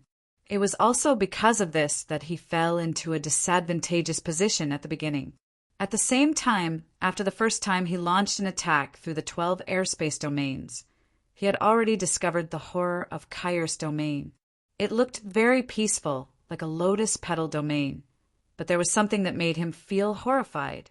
His previous attack speed was so fast, but it still passed through Kaier's domain. It didn't matter that it passed. Xue Jisheng only felt that his spiritual power had disappeared by 1% in an instant. For some powerhouses with lower cultivation, 1% was nothing, but for a powerhouse like him, whose internal spiritual power was close to 300,000, 1% was 3,000 spiritual power gone. Moreover, it was only for a moment. If he fought with Kaier in her domain, wouldn't his spiritual power be purified over a long period of time? Moreover, the purified spiritual power was likely to be fed back to Kaier. What a terrifying domain of purification. It was because of these discoveries that Xue Jisheng chose to temporarily hibernate. His attacks could not hit Kair and would be purified by her domain. How could he fight such a battle? Moreover, her attack power was still so strong. There was another reason why Xue Jisheng was hesitant, and that was he couldn't really hurt Kair. After all, Kair was the future hope of the Assassin Temple. No matter how great his desire for power was, he was still a member of the Assassin Temple. Therefore, he couldn't use some of his trump cards against Kair in this battle. Sensing Xue Jisheng's silence, Kair made her move. A faint smile appeared on her pretty face, and she waved the grim Reaper scythe in front of her. Suddenly, several petals of the domain of purification were swept up by the scythe's blade. Kair waved her right hand, and the blade of light instantly turned into a stream of light, shooting towards one of the 12 spatial gates. As soon as she launched her attack, the 12 spatial gates suddenly twisted violently, and the powerful spatial spiritual power turned into a distorted barrier. As a domain that excelled in individual combat, the 12 spatial gates combined offense, defense, and amplification into one. For most domains, it had a proud status. Unfortunately, this time, Xue Jisheng was facing Kair. Kair's domain of purification was created after the grim Reaper scythe purified the holy law of necromancy, eternal calamity, Electrolux. The grim Reaper scythe evolved, and she constantly purified the aura of death. In terms of level, her domain of purification truly belonged to the grim Reaper. In terms of status, how could the 12 spatial gates compare? The white blade of light turned into nothingness in the twisted silver light. The 12 spatial gates were not broken, but Xue Jisheng was shocked to find that his spiritual power had sharply decreased by 1% in an instant. Moreover, in the state of maintaining the domain, no one's spiritual power could be restored by absorbing the elements in space, unless the domain itself had the ability to absorb spiritual power. Obviously, the 12 spatial gates did not have this ability. Kair gently took a step forward, and suddenly, the domain of purification around her also moved forward. Suddenly, the 12 spatial gates suddenly surrounded her, advancing and retreating at the same time. Obviously, Xue Jisheng did not want his domain to be directly touched by the domain of purification. Just now, in this short period of time, Xue Jisheng could only think of one way to win, and that was to exhaust her. Using the domain of purification consumed a lot of spiritual power, and judging from his experience, there was still a gap between him and Kair in terms of cultivation. The domain of purification was stronger than his 12 spatial gates, but the consumption of spiritual power was bound to be greater. As long as the battle continued, Kair's domain would be the first to disappear, and then he could win without a fight.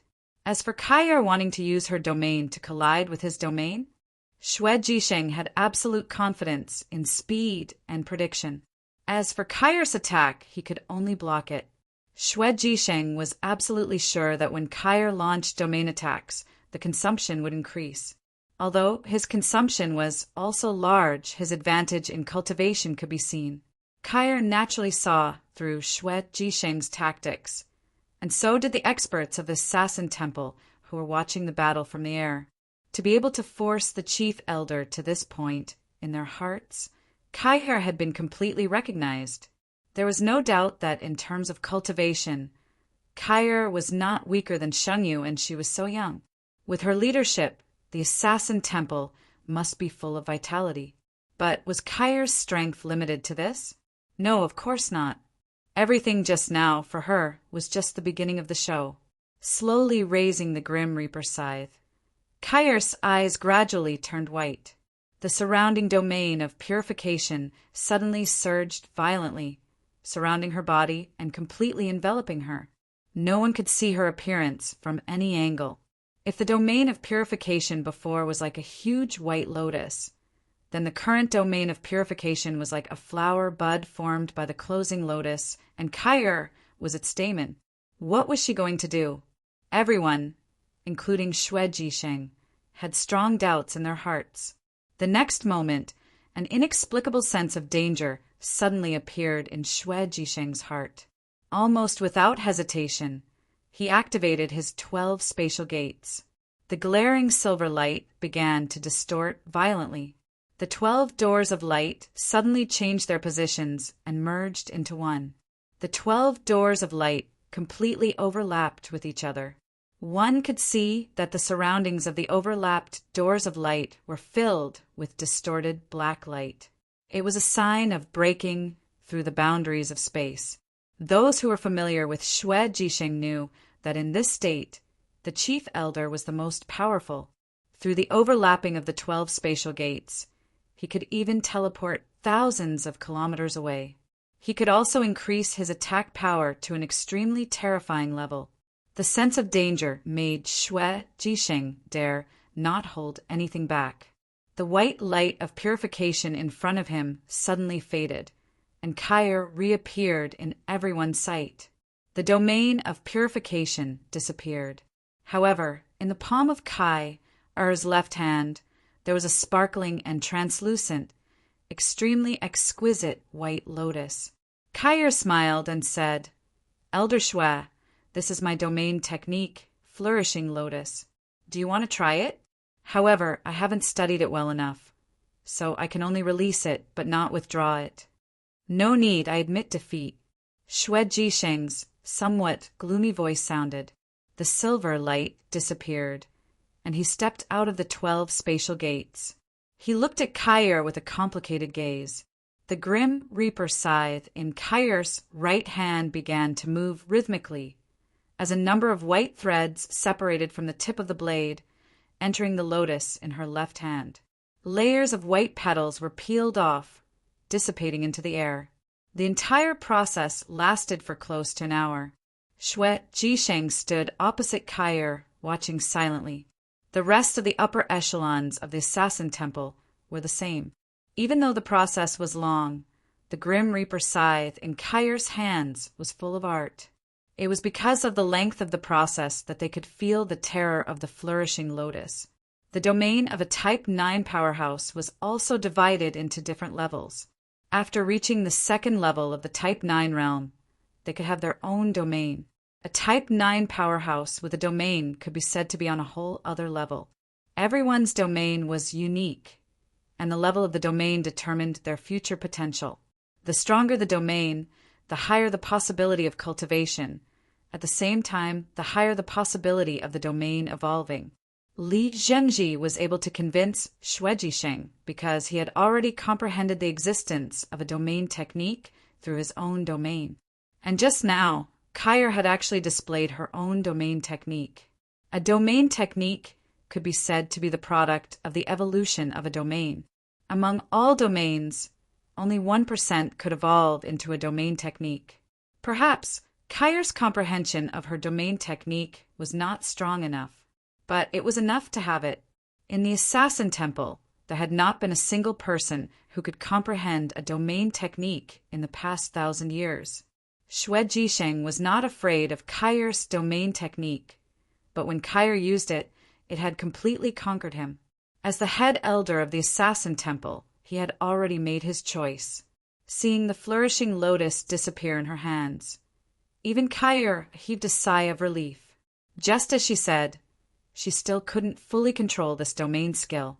As for its true power, she had not tried it yet. It was more used to intimidate Xue Jisheng. Seeing that Kair had put away her domain technique, Xue Jisheng held a dagger in each hand, turned his wrists backward, crossed his arms, and bowed at the same time. This was the standard etiquette of the Assassin Temple. In the Assassin Temple, the only person who could make the head elder Xue Jisheng bow like this was the Temple Master Xinyu. But there was no need for him to bow. At this moment, Xue Jisheng could be said to have done more than the etiquette he needed, which was equivalent to expressing his attitude. The sacred city had not been so lively for many years, especially after the demons started the Holy War. The 2 years of Holy War had caused the Temple League's population to plummet. Fortunately, the rear was not destroyed, so the League had basically recovered in a short 4 years. Although the economy and strength had recovered, the population was still affected to a considerable extent. Therefore, the Temple League had been encouraging fertility. They had also increased the benefits for the ordinary people. The sacred city was the largest city in the Temple League, but for the past few days, the hotels had been full. There was only one reason, and that was the grand event that happened once every 10 years, the Temple Tournament. Although only a small number of people could actually watch the Holy Alliance's great trial field. But there were many people who were willing to come to the sacred city at this time to feel the warm atmosphere. There were also some elderly people who brought their children to the sacred city to see if they could find an opportunity to let their children be apprenticed to a strong person. The Dark Age had passed for 6,000 years. The 2 years of holy war had finally ended with the retreat of the demons. Many people with discerning eyes saw the dawn of hope in this dark age. Almost all humans were looking forward to the day that they could see the human army take the initiative to attack the demons. The Temple Tournament was different from the Monster Hunters trials. Due to its importance, it was open to the public. As long as one could buy a ticket, they could see the clash between the strongest people of the 6 temples in the Temple Tournament. This would increase the public's confidence in the alliance. Almost every temple tournament would cause a sensation, and it could greatly mobilize the emotions of the entire alliance. After the tournament, the number of people recruited by the 6 temples would increase significantly. In the Holy City, some of the landmarks were now pasted with bright yellow notices. The notice recorded the time and rules of this temple tournament in detail. Every grand tournament of the Sacred Hall would have such a notice posted up. Any changes to the rules would be notified at the first instance. At this moment, a young man in a white cloak stood in front of a 5-story hotel. He stood in front of the notice and looked at it attentively. As early as a month ago, the notice had already been posted, and ordinary citizens had read it countless times. Therefore, he was the only one standing in front of the notice. The large white cloak also covered his head, making him look somewhat conspicuous and out of place. Although his body was covered by the cloak, it could be seen that the young man was tall. He was close to 2 meters tall, and his shoulders were broad. However, he was not ridiculously muscular. His perfect body proportions and the calmness he exuded as he stood there gave off a strange feeling. He seemed ordinary, but there was an indescribable gentleness to him. Most passers-by would be attracted by the young man standing there quietly. It seemed that taking a few more glances at him would make them feel peaceful and comfortable. On that bright notice, the time and rules of the grand tournament of the temple were written in detail. Tomorrow was the day the grand tournament of the temple would begin. By then, the higher-ups of the 6 temples would gather at the Sanctuary Alliance's trial ground. Every temple would send a team of 36 people to participate in the temple tournament. There would be a total of 216 people from the 6 temples. The temple tournament would start with the drawing of lots. In the first 3 days, there would be one-on-one matches. That's right, there would only be 3 days of knockout matches. After each round of knockout matches, the next round would begin immediately. There would be no rest time. Among them, the Temple of the Priests would not participate in the individual knockout matches. Priests were not good at fighting. Therefore, during the individual matches, they would obtain points in another way. That was the spiritual power assessment. The specific calculation method was not announced in the notice. However, based on the results of the previous temple tournaments, the Temple of the Priests would be in the middle after the individual knockout matches. The points of the 180 participants from the other 5 temples would be calculated as follows. 1 victory would be 1 point. Passing the second round would be 2 points. So on and so forth. For every additional round, the points would be multiplied. At the same time, there were strict rules in the individual knockout matches. First of all, no equipment or elixirs could be used. It was all about individual strength. Second, during the competition, no one was allowed to injure their opponent. Otherwise, they would be eliminated. This was the temple tournament, not a life-and-death battle. These two rules seemed simple, but they were extremely restrictive. The participants were at least experts of the 8th step and above. Under such a level of confrontation, how much control did one have to have in order to not injure their opponent? Within 3 days, all the individual matches had to be finished. Then, they would be ranked according to the points. This was also the first round of the temple tournament. The reason why so many people participated in the tournament was to evaluate the overall strength of the temples. One person's strength could not represent the entire temple. After the individual matches, it would be the competition for the highest spiritual power. Each of the 6 temples would send 3 participants. Their age could not be over 100 years old. The spiritual power assessment, based on the age of 100, 1 year younger every year would add up to 1,000 spiritual power. In the end, the 3 participants from each temple would be ranked based on their combined spiritual power. The first place would receive 200 points, the second would receive 150, the third would receive 120, the fourth would receive 90, the fifth would receive 60, and the last would receive no points. After the spiritual power competition, the third round of the temple tournament was the domain competition. Each of the 6 temples would send 3 participants. It would be a team competition. 18 powerhouses with domains would fight at the same time. The one whose domain couldn't hold on would be eliminated from the competition, until there were only 3 people from each temple left. The points for this round were very high. The one who got the first place would get as much as 500 points. For every rank lower, the points would be reduced by 100. The last place would get no points. A strong domain didn't necessarily mean an advantage in a team competition. It would be best if the 3 people's domains could complement each other. Therefore, the participants in this round might not be the strongest of each temple, but the 3 who had the most tacit understanding.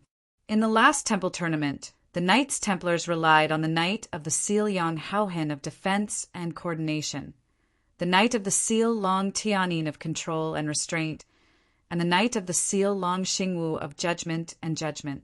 The combination of the 3 Knight of the Seal's domains won the most important victory. Thus, the foundation of the Knights Templars being the first in points was established. The last round of the temple tournament was the real team competition. Each temple would send 10 people to participate in the round-robin tournament. A round-robin tournament would take place, and every victory would earn 100 points. In the team competition, the Temple of the Priests wouldn't participate. They would get 300 points directly. All 4 rounds were the highest level battles in the Temple League. Generally speaking, the Temple of the Priests had the least influence in the temple tournament. The importance of the priests was undeniable, but they weren't suitable to be the leader of the Temple League. As for the other 5 great temples, the competition for the rankings was extremely intense. The last temple tournament's ranking was Knights Templars was first, followed by the Magic Temple, the Temple of Souls, the Assassin Temple, the Temple of the Priests, and the Warrior Temple. The Temple of the Priests relied on some preferential treatment in the tournament to surpass the Warrior Temple and get the 5th place. As for the Warrior Temple, it was common for them to be at the bottom. The notice didn't explain anything about the adjustment of the alliance's structure. However, anyone who had a deep understanding of the temple tournament knew. The final ranking of the tournament was very important to the alliance's upcoming major changes, especially the fight for the first place. It would definitely be more intense than in the past. The white-robed young man had been standing there for an hour. He was like a statue. From the moment he stood there until now, he hadn't moved an inch. Is a notice that good to look at? A cold voice suddenly sounded behind him.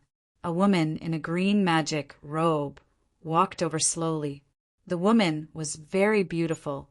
She looked like she was in her 20s, but she gave off an arrogant and unapproachable feeling. Her green magic robe looked very simple, and there were no elemental fluctuations. She appeared behind the young man in white.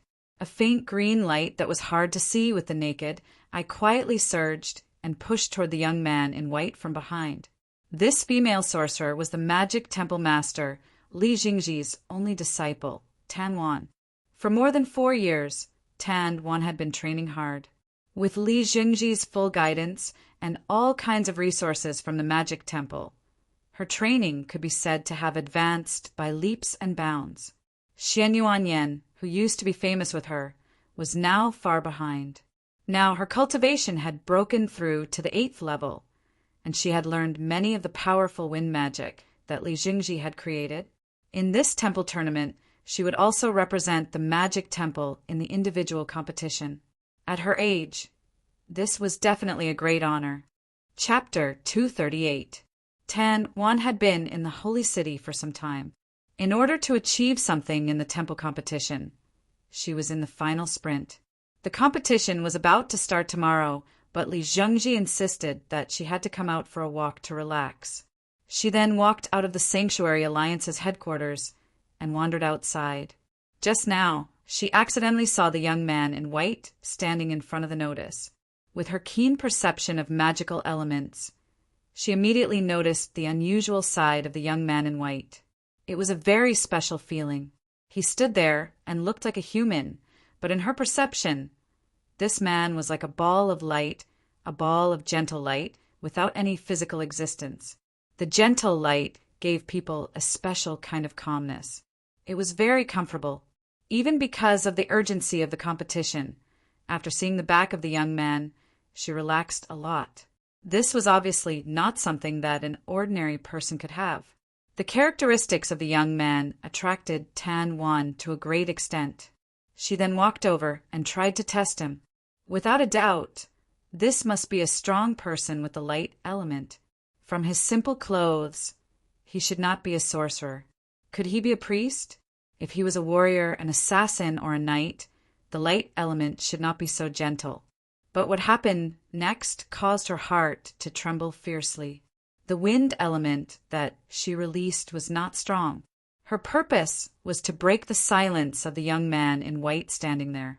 As long as his body was blown by the wind, the silence would obviously be broken. However, what shocked Tan Wan was that when the wind element that she released reached the back of the young man in white, it dispersed without a sound. It turned into a gust of wind, circled around him, and rose into the air and disappeared. That guy did not do anything. But why did my wind element surrender to his aura? It was just his aura, but there was no spiritual power output. Tan Wan was puzzled, but the more she thought so, the more mysterious she felt that this man was. Subconsciously, she took a few steps forward and closed the distance between them.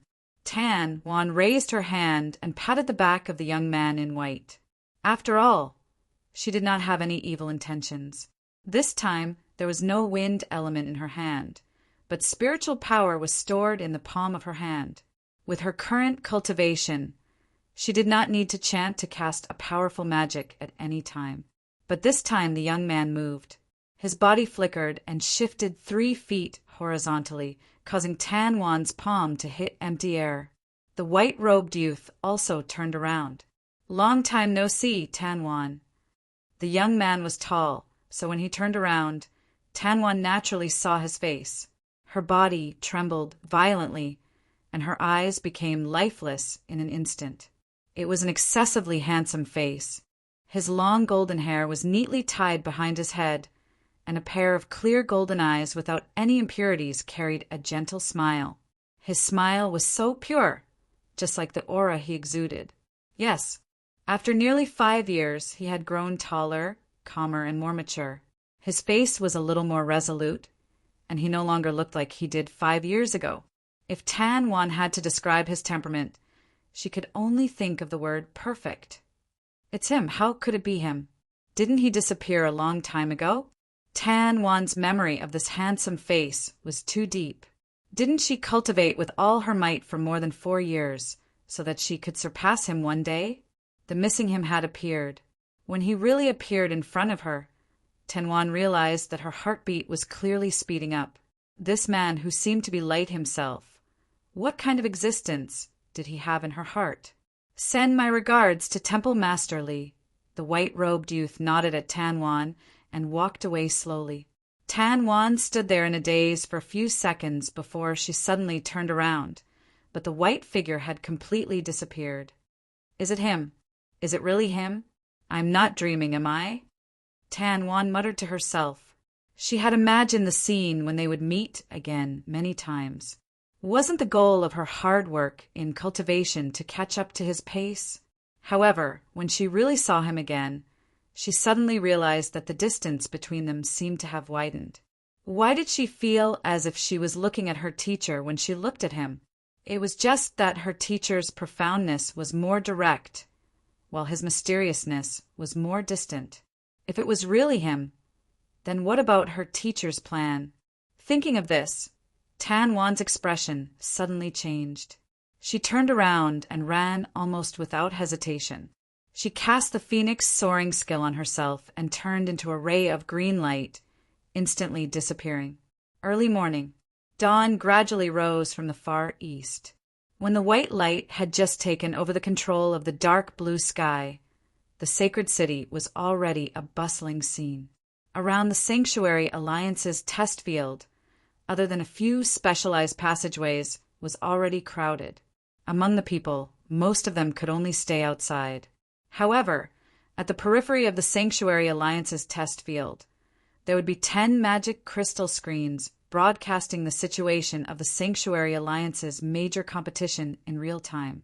The magic crystal screen projection technology had been realized long ago, but it was rarely used because it consumed too much energy. A 7th grade magical crystal could only last for less than an hour before its energy would be depleted. Only a 9th grade magical crystal could last for a long time. However, once a 9th grade magical crystal was thrown into the magic crystal screen, it would cause irreparable damage. In other words, to make the 10 magic crystal screens continuously broadcast, it would consume 10 9th grade magical crystals. It wasn't easy to kill 9th grade demons. That was a considerable amount of wealth. The people who came to the Sanctuary Alliance's test field early in the morning were to get closer to the magic crystal screens and to see the highlights of the decennial competition more clearly. In order to protect the order of the sacred city and separate the flow of people, there were a total of 20 magic crystal screens in other places of the sacred city. The 6 temples even sent out nearly 20,000 professionals to maintain the order. But without a doubt, as the real competition venue, almost everyone was willing to come to the Sanctuary Alliance's test field. There was still some time before the first day of the competition, but the place was already drowning in excitement.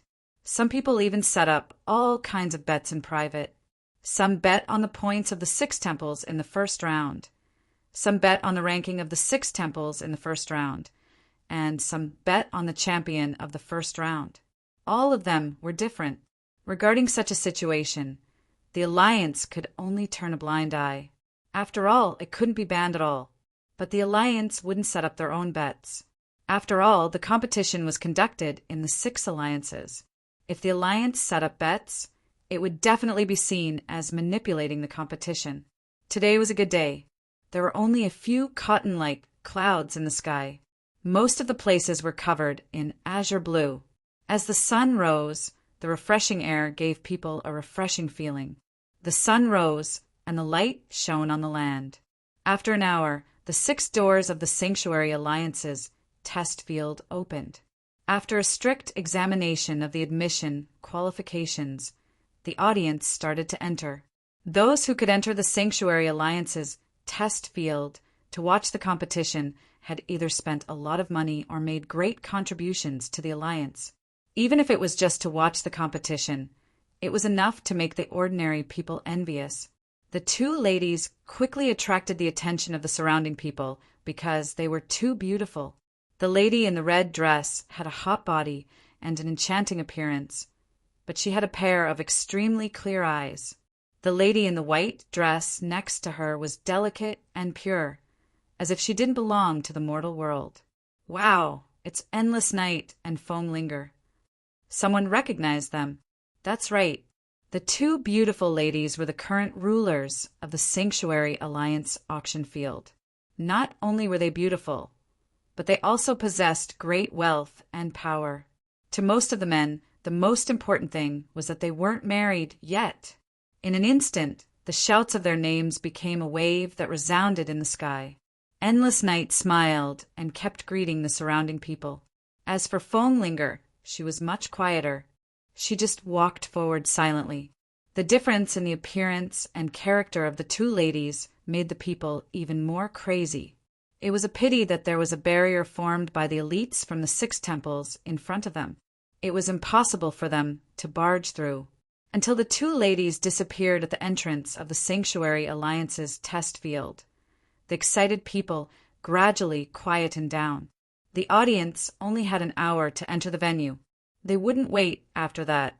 Very soon, the 6 entrances of the Sanctuary Alliance's test field were closed again. The guards became even more solemn, because they knew that the real contestants were about to arrive.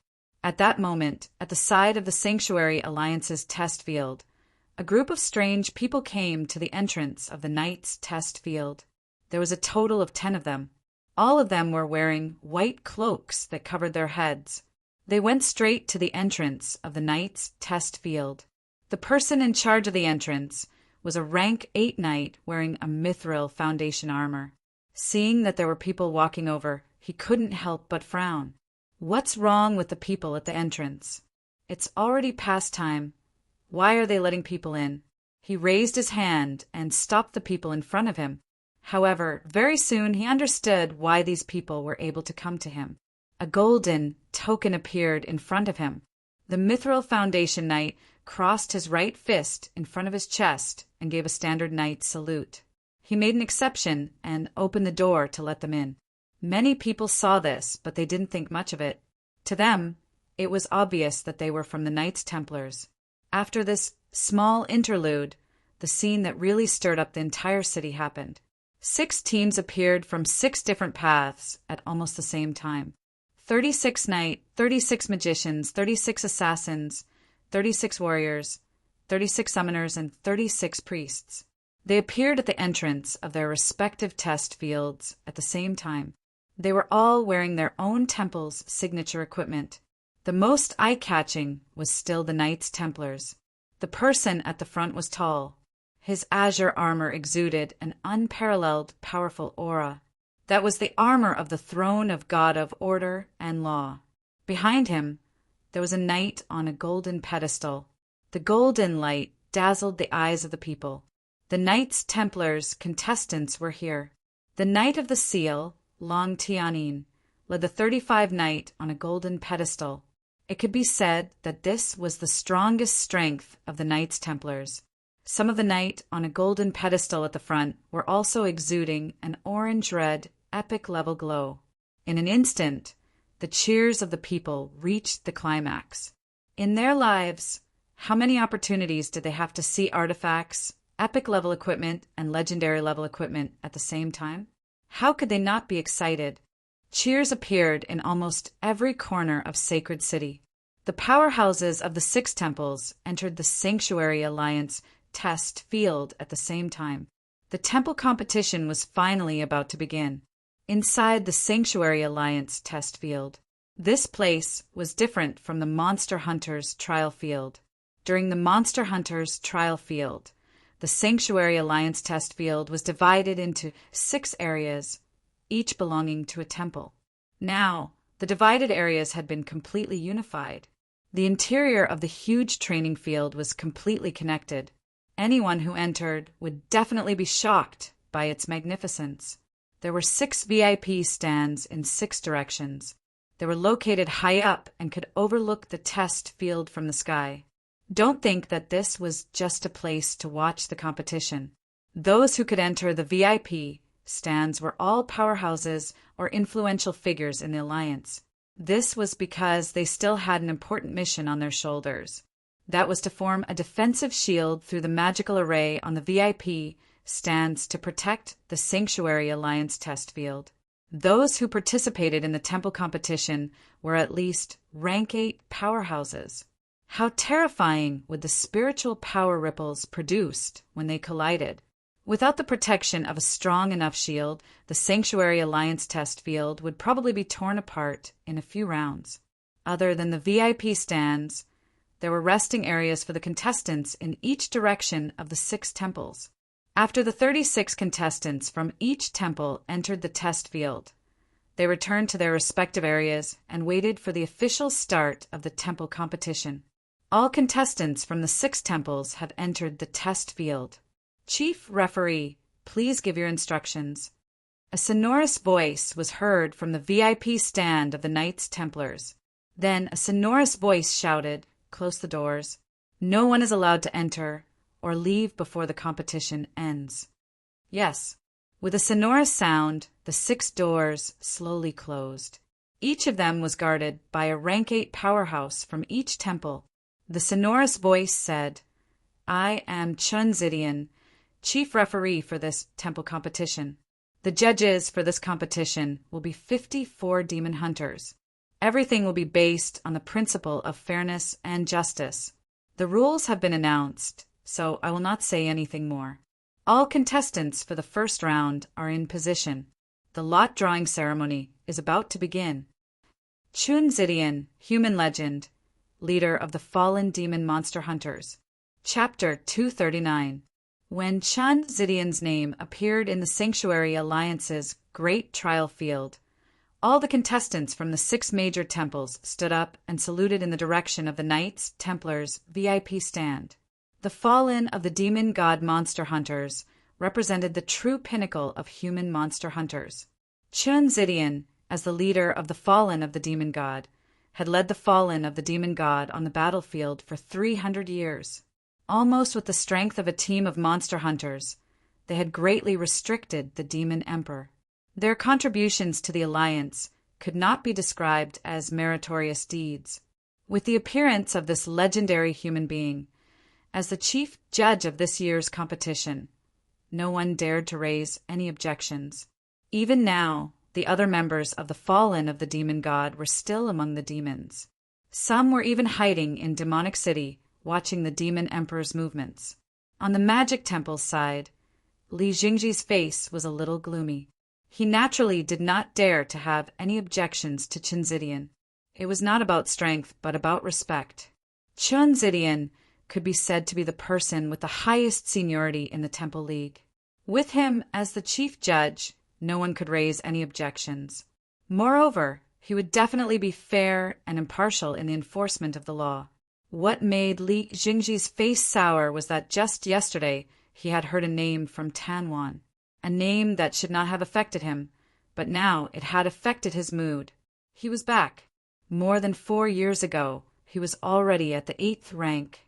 Could it be that he had become the 4th knight of the Seal of the Knights Templars? If that was really the case, then this time's temple competition might change. After all, he was still so young. Sometimes age was the best rallying power. The old Knights Templars would definitely be revitalized because of his return. At this moment, the contestants from the 6 major temples were all sitting in their respective seats. What was about to happen next was the elimination round by drawing lots. The Temple of the Priests wouldn't participate, but the other 5 major temples' 180 experts would all have to draw lots and compete with each other. After a while, the light of selection would appear on the dome and randomly select 2 people. Every time 2 people were selected, they would enter the arena and compete immediately. The powerful demon hunters would be the judges. The demon hunters could be said to be an independent system in the Temple League. They were powerful and had made great contributions to the league, so there was no one better than them as referees. As for the light of choice, the 6 great temples all had people monitoring its fairness. No one could play tricks here. Before the match begins, I have an announcement to make. Chun Zidian's voice was heard again. Most of the Alliance's higher-ups were taken aback by his words, including the contestants who were about to participate in the competition. As far as they knew, there shouldn't be anything to announce before the match. Chun Zidian said in a deep voice, "According to the rules of the temple competition, all titled monster hunters are qualified to participate in the temple competition in the name of monster hunters. At the same time, their scores will be recorded. I have received an application from a team of titled Monster Hunters. They want to participate in this year's competition. According to the rules, I have agreed to their application. Later, they will also be among those who will draw lots. The higher-ups of the 6 major temples were in an uproar. The monster hunters were going to participate in the temple competition? It wasn't that this kind of situation didn't happen before, but in the past 1,000 years, it had only happened 2 or 3 times. The demon hunt squads participating in the tournament was more for the sake of tempering themselves. After all, even if a titled demon hunt squad had some privileges, it was still a demon hunt squad with limited numbers. Why would the monster hunters be participating in this year's temple competition? Were they just trying to hone their strength? Besides, there were only so many titled monster hunters in the Temple League. Which one was going to participate? Chun Zidian continued. To meet the minimum number of participants, this team of monster hunters has been specially approved to recruit other monster hunters. The number of monster hunters will be increased to 10, and all the members of the team must be under 100 years old. This is in accordance with the rules of the Temple League. The name of this team of monster hunters is Glimmer of Light. A streak of golden light fell from the VIP stand of the Knights Templars and shone on the center of the resting area between the Knights Templars and the Temple of Assassins. Before anyone noticed, 10 people were already standing there quietly. All of them were wearing white capes that covered their heads. The participants and the audience did not notice them until the golden light shone on them. The audience at the entrance of the Knights' trial field outside the Holy Alliance's trial field immediately noticed that the 10 people were the same ones that had appeared after the audience had arrived. They were monster hunters, not from the Knights Templars. Indeed, they had returned. After more than 4 years of seclusion, the radiant glimmer of dawn had finally returned. At this very moment, they were standing there and would participate in the grand tournament of the Sacred Hall in the name of the Demon Hunt Squad. The Glimmer of Light was a name that was unfamiliar to most people, not to mention the general public. Even among the leaders of the 6 Temple Leagues, who were about to participate in the Temple League, not many had heard of the Glimmer of Light. After hearing Qin Zidian's announcement, the person who was the most shocked was Li Jingji, the Grand Master of the Temple of Magic. He had never expected that after the Glimmer of Light returned, Long Haochen would choose not to participate in the Temple League with the Knights Templars, but to participate in the Temple League in the name of Monster Hunters. What on earth was he trying to do? Did he think that the titled Monster Hunters, who had no background to speak of, could compete with the Temple League? Chun Zidian said, I promise in the name of the Monster Hunters that the Glimmer of Light Monster Hunters will be treated equally. Let the drawing begin. 2 streaks of white light suddenly appeared on the ceiling. At the same time, a transparent barrier of light that flickered with rainbow light slowly appeared around the trial field. The barrier had been activated. This barrier had been constructed by many experts and magic arrays. It could even withstand the bombardment of a god artifact or a domain without being destroyed. Chun Zidian was the one controlling the entire barrier. The 2 streaks of white light that fell from the sky flashed violently. The next second, the 2 streaks of white light froze in 2 different directions, each illuminating a person. Coincidentally, the 2 streaks of white light were illuminating exactly where the Knights Templars and the Magic Temple were. The next second, the 2 streaks of white light went inside the trial field. The first individual round of the Temple League began immediately. The so-called referees were all on the VIP stand. They were only there to maintain the shield. There would not be anyone specifically assigned to enter the field. How could the powerful warriors that could participate in the Temple League not be able to tell the final result? If the 2 parties were extremely close in strength, then Chun Zidian would be the judge. There were over 190 participants, including those from the Glimmer of Light. Naturally, they could not afford to waste any time. The moment they entered the field, the match would begin. Above the 8th rank, the weaknesses of many professions would no longer exist. Therefore, apart from the Temple of the Priests, the other 5 temples would not receive any additional restrictions or enhancements. After entering the trial field of the Sanctuary Alliance, all the participating Knight Templars had put away their armors. At the moment, they entered the field barehanded. There was a small door in front of each temple representative. As soon as the knight entered the field, his back shone with a golden hexagonal pattern. Accompanied by a majestic roar, a bright golden tiger appeared out of thin air. The knight's figure flashed, and he was already sitting on the back of the tiger, charging towards the magicians in the distance at high speed. The golden tiger had a pair of wings on its back, and its body was more than 5 meters long. It was ferocious and majestic. An intense golden halo burst forth, and when it opened its mouth, a series of light bombs bombarded towards the magicians in front of it. The sacred radiant tiger was a level 9 magical beast. The knight who could possess an adamantine base was undoubtedly one of the best among the Knights Templars. A strong foundation allowed each of the participants to be sufficiently powerful. In the first round of the individual competition, the Knights Templars already had an obvious advantage. The first knight was already at the pinnacle of the 8th rank. He was only 1 step away from entering the 9th rank. His opponent was a fire magician. As he was not allowed to use any equipment in the competition, he did not even have a magic staff.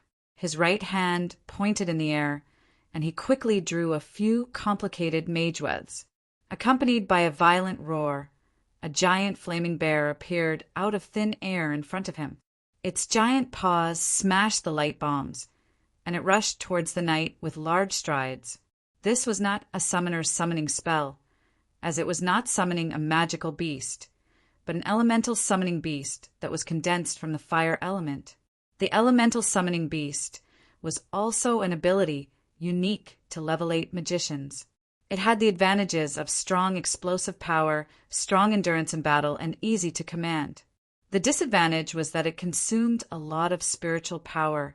With the giant flaming bear as cover, the fire magician was already chanting a spell quickly. Without the support of equipment, even if he was a level 8 magician at the pinnacle, it would still take him a long time to cast some powerful spells. The sacred radiant tiger carried the knight and rushed in front of the giant flaming bear almost instantly. The knight was indeed impressive. He did not fight with the giant flaming bear. The sacred radiant tiger arched its back, and in the next moment its body was bounced up. Golden spiritual wings lit up behind the knight's back. At the same time, a strong golden flame condensed into a holy sword in its right hand, and it swooped down towards the magician. Meanwhile, the giant flaming bear and the sacred radiant tiger were standing together. Under normal circumstances, a magician's attack power was undoubtedly the strongest among those of the same rank. Therefore, in order to defeat a magician, one must first restrain their magic and not allow them to fully display their magic. Otherwise, under the continuous barrage of spells, only death awaited the magician. The level 8 sacred knight's choice was undoubtedly correct, but the level 8 sacred magician was not to be trifled with. A sharp sword of light descended from the sky, and his body suddenly became illusory. He raised his right hand and pointed towards the sky. Immediately, a stream of flames shot towards the level 8 sacred knight, the finger of the fire god. Under the circumstances that he did not have the support of equipment, he was actually able to cast such a powerful level 8 spell in such a short period of time. This strength was enough to shock people. The knight gripped his sacred sword with both hands, and a dense white holy light lit up, rendering his entire being holy. He did not dodge, nor did he retreat, and just slashed towards the powerful finger of the fire god. This was because the knight was very clear that if he was defeated by this attack, then he would completely fall into a passive position. The chances of him turning the tables were infinitely close to 0. Gold and red flashed in the sky, and the knight's entire body was enveloped in a layer of flames. It had to be said that, in terms of attack power, there was still a certain gap between the knight and the magician. At the same time he let out a muffled groan, and there were some burn marks on his body. However, although the knight was at a disadvantage in this collision, he had already achieved his goal. In the end, he was not repelled by the finger of the fire god. With a flash of golden light, his speed suddenly increased, and he appeared in front of the magician in almost an instant. This was the most powerful skill of the level 8 knight, flash of light. It was also the most useful skill against magicians.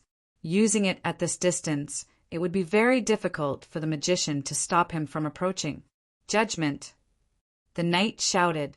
His roar was like the morning bell and evening drum that shook the entire area. A pure and holy white light descended from the sky and landed on the body of the sacred magician. A layer of misty golden light shone around the sacred magician's body, and a red light shield that seemed to be carved out of crystal appeared within. Being closed in by the knight was obviously not a situation that any magician was willing to face.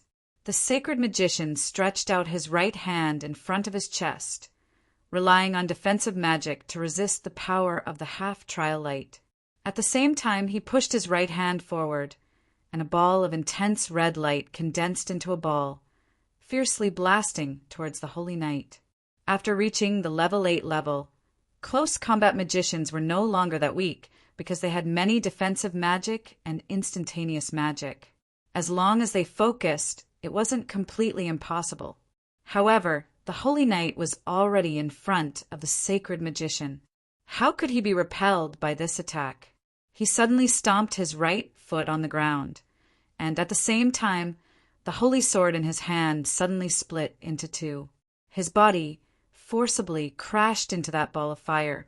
A distorted light lit up, and that ball of intense fire actually scattered in all directions in an instant. Elemental Annihilation Halo.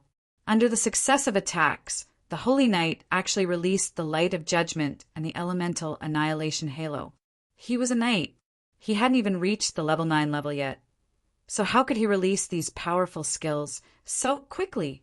It was also at this time that the victor between the Flaming Bear and the Sacred Radiant Tiger behind the knight was decided. The Flaming Bear was a summoned creature after all. Although it had the upper hand in the beginning, its summoner was unable to command when facing the Holy Knight's crazy attacks. In the end, it was still extinguished by the Sacred Radiant Tiger. At this time, the battle had already entered a white-hot state. The moment the Holy Knight crashed into the ball of fire, there was no longer any suspense in this match. The blade storm suddenly burst forth. Both swords flew out, and a huge golden ball of light carrying an incomparably sharp sword intent collided with the sacred magician's flame barrier, sending him flying.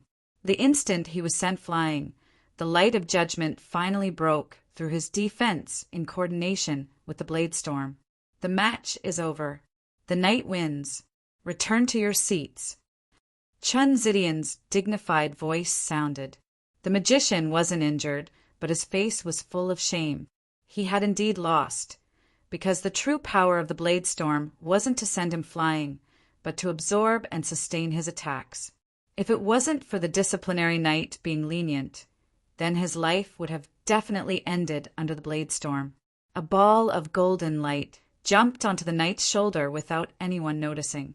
The holy knight crossed his right fist across his chest and gave the sacred magician a knight salute. Only then did he quickly return to his seat.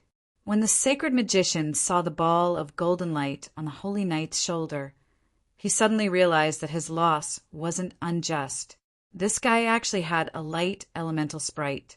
Looking at the size of the sprite, it should have evolved once. No wonder he was able to use the powerful skills of the knight almost continuously. The first match ended just like that, but the match didn't stop for even a moment. The two selection lights from before once again appeared in midair.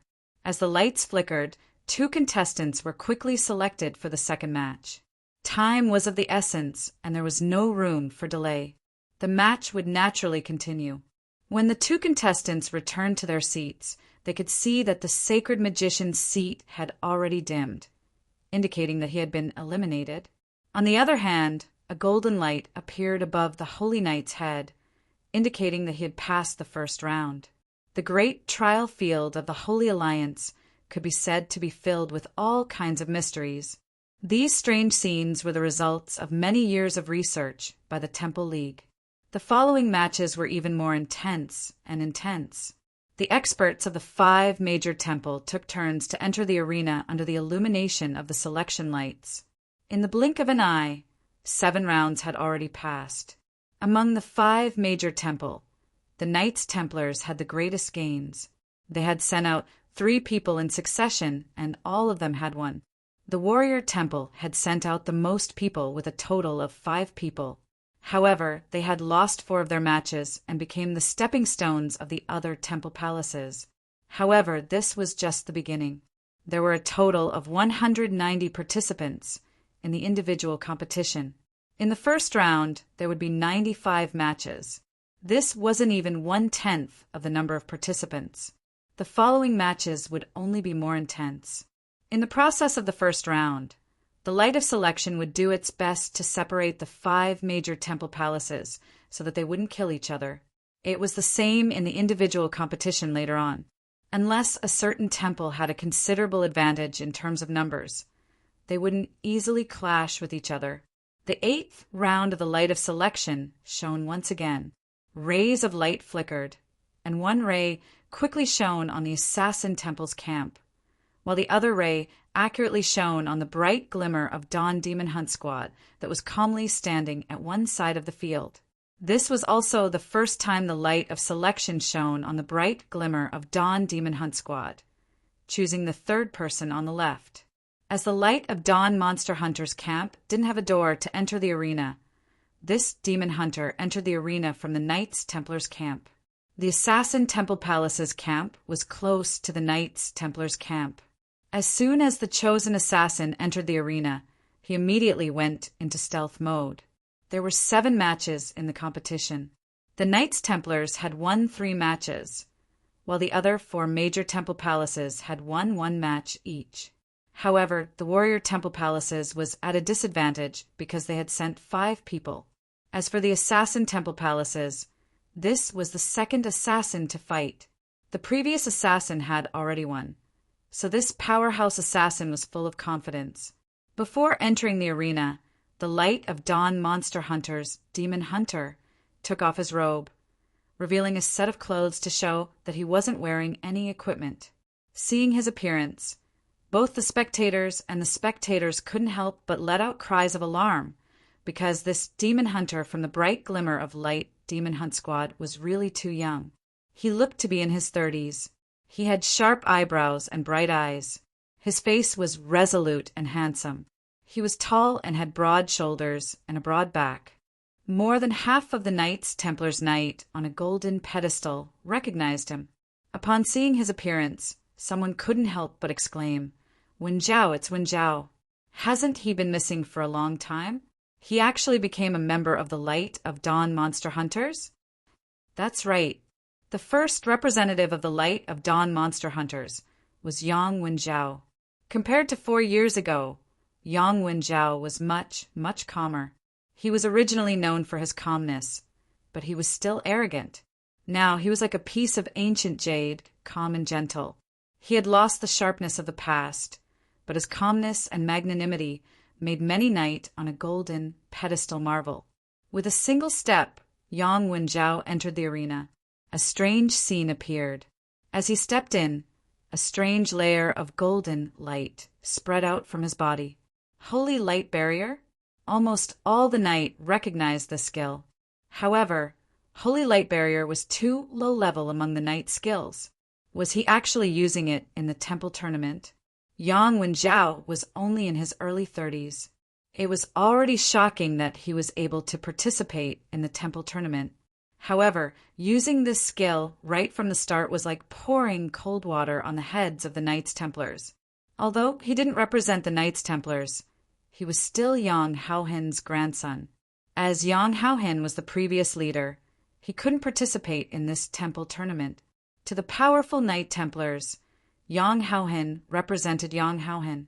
No matter who he fought for, the higher-ups of the Knights Templars naturally didn't want to see him fail. Just as everyone was amazed by Yang Wenjiao's barrier of holy light, they soon discovered that it was not as simple as it seemed, because its range was just too large. With Yang Wenjiao's body as the center, the golden light of the holy light barrier spread rapidly.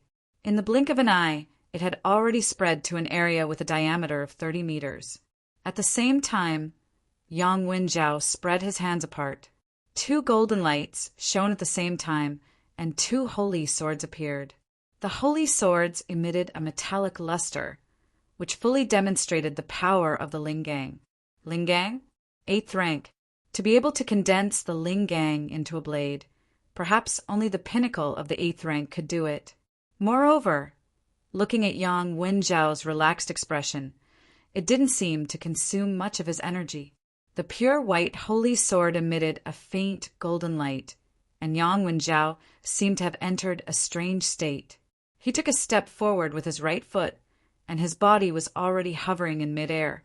A pair of wide golden spiritual wings unfurled behind his back, and 2 spots of red light lit up in his eyes as he slowly swept his gaze across the battlefield. Such a young knight at the pinnacle of the 8th rank. Without a doubt, Yang Wenjiao's appearance shocked everyone, especially the other temples, who said that the upper echelons of the Knights Templars were old. They had already nurtured such a young, holy knight. It was almost conceivable that it wouldn't take long for Yang Wenjiao to break through to the 9th rank. He might even become the new generation of Knights Templars, Knight of the Seal. Anyone with a discerning eye could already tell what the holy light barrier was used for. It was used to find traces of assassins. After an assassin went invisible, as long as there was any collision with any spiritual power, he would immediately appear. Yang Wenjiao's holy light barrier had such a wide range. Once the assassin's location was detected, he would definitely have time to react. Not only that, the red light shining in his eyes was clearly the knight's ability to lock onto him. From a certain point of view, the knight was the bane of assassins. Once the knight locked onto him, the assassin could only choose to fight head-on. The assassin was calm and experienced. Facing such a situation, he didn't rush to make a move. Instead, he quietly hid. After the sanctuary alliances, 6 combined into 1. The arena was extremely wide. Although Yang Wenjiao's holy light barrier covered a wide range, it was still far from the size of the entire arena. Hence, in his opinion, as long as he didn't take the initiative to attack, Yang Wenjiao wouldn't be able to find him. As for Yang Wenjiao, who was using the invisible skill, he was using the Lingang, holy light barrier, and lock-on skill at the same time. Perhaps this battle would last longer, but Emperor Thorn, who was hiding in the dark, was very confident that he could win this battle. Just when Emperor Thorn had thought of a countermeasure, Yang Wenjiao moved. He stood there silently, and a thick golden mist rose from his body. He was accumulating power. Previously, when Long Haochen participated in the Monster Hunters preliminaries, many people had suffered under his accumulating power. Now, Yang Wenjiao was doing the same. Perhaps only the members of the Bright Glimmer of Dawn Demon Hunt Squad could understand his thoughts, but the other spectators couldn't understand why Yang Wenjiao would do such a thing. Admittedly, the stored power skill could increase one's attack power to an even higher level. But what use would it be if one couldn't find the target? It would only speed up the consumption of his spiritual power. Long Tianin, who was sitting on the Knights Templar's seat, revealed a faint smile and said, "Wenjiao has been missing for too long. Many people have forgotten what his ability is. It seems that he will bring everyone a surprise." Emperor Thorn, who was facing off against Yang Wenjiao, was also full of doubts. Is this young holy knight trying to lure me out by using the accumulating power skill? That's just wishful thinking. Doesn't he know that the most important thing right now is our mentality? How could he make such a mistake? Emperor Thorn coldly hid in the dark and didn't move at all. He wanted to see what Yang Wenjiao could do after accumulating power. Since the start of the individual competition, this was the first time such an awkward situation had occurred. However, Many people knew that in this situation, as long as both sides made a move, the winner would be decided. If Yang Wenjiao could find his opponent's position, with the power of his accumulating power and his peak rank 8 cultivation, an assassin who was also rank 8 would definitely lose. However, on the other hand, if Yang Wenjiao couldn't win in one strike, then Emperor Thorn would have no chance of turning the tables. Yang Wenjiao's accumulating power didn't last for too long. At his chest, there was a ball of faint green light. This ball of light wasn't obvious under the cover of his powerful light attribute, spiritual power. One had to look carefully to discover it. After this ball of green light appeared, a strange green light suddenly shot out from Yang Wenjiao's chest. This green light burst out in the shape of a fan and swept forward. What was shocking was that when this green light came into contact with the protective shield of the Sanctuary Alliance's Great Trial Field, it actually penetrated through it. It didn't seem to have collided with the protective shield. What kind of ability is this? It actually wasn't blocked by the protective shield. Soon, everyone understood what this ability was.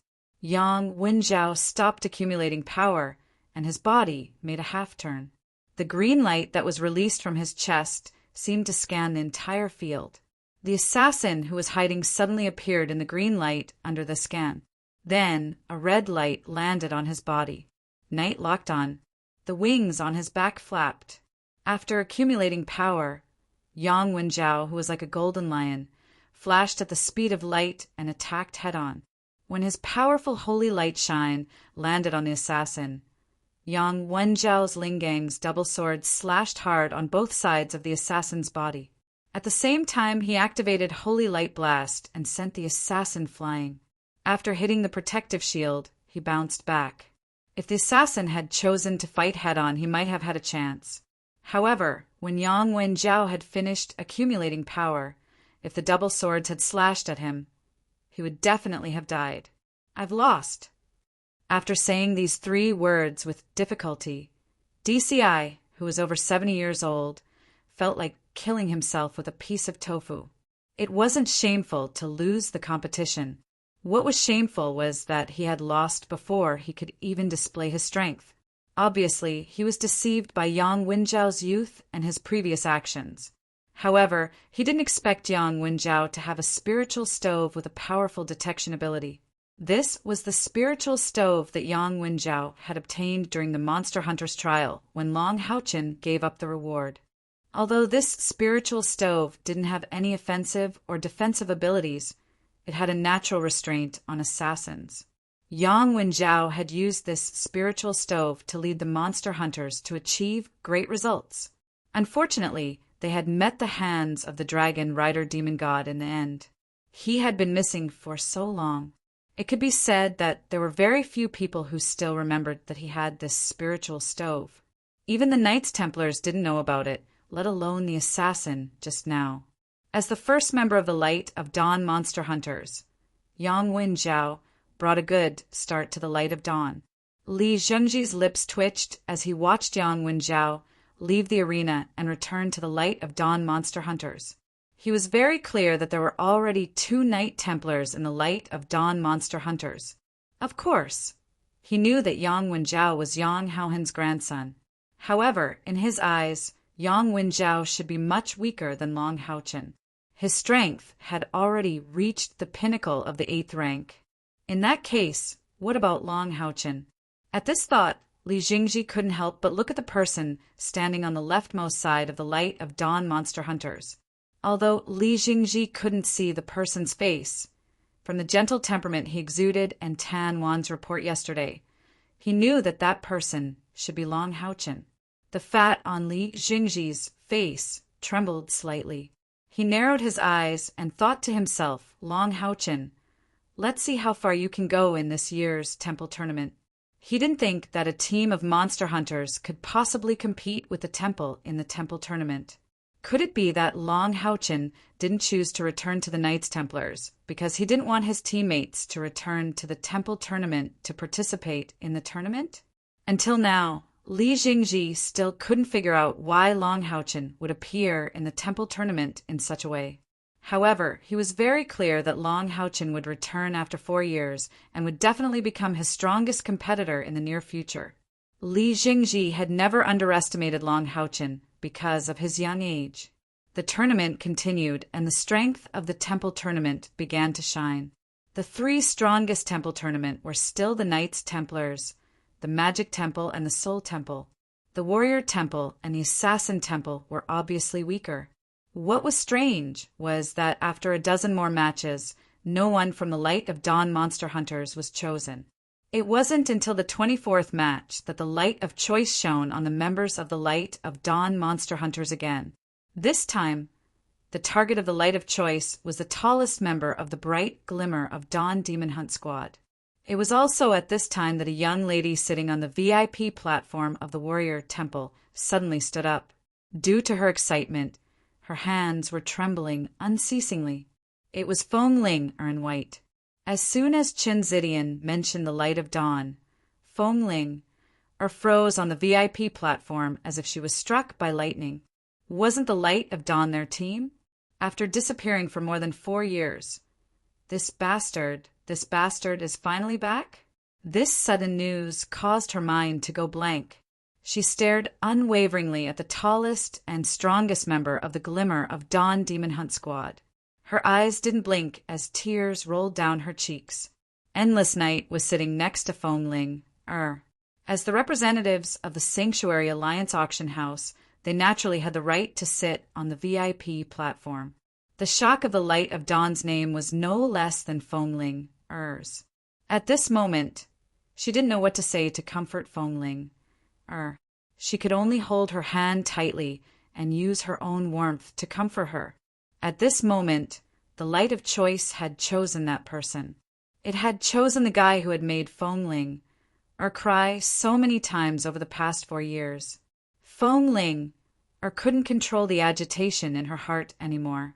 She stood up abruptly. Endless Night hurriedly hugged her and said, "Ling, don't be so agitated. This is the temple tournament. If it really is him, we will see him eventually." Bastard. Feng Ling's red lips trembled. If it wasn't for Endless Night supporting her, she might have collapsed. He's back. It must be him. She couldn't control her tears anymore. They flowed down her fair face like pearls from a broken necklace. Under the attentive gazes of Feng Ling and Endless Night, that tall and sturdy Glimmer of Light Demon Hunt Squad member slowly walked to the entrance of the Night Temple's competition area. With a flip of his right hand, he tore off his large cloak, revealing a smooth and shiny bald head.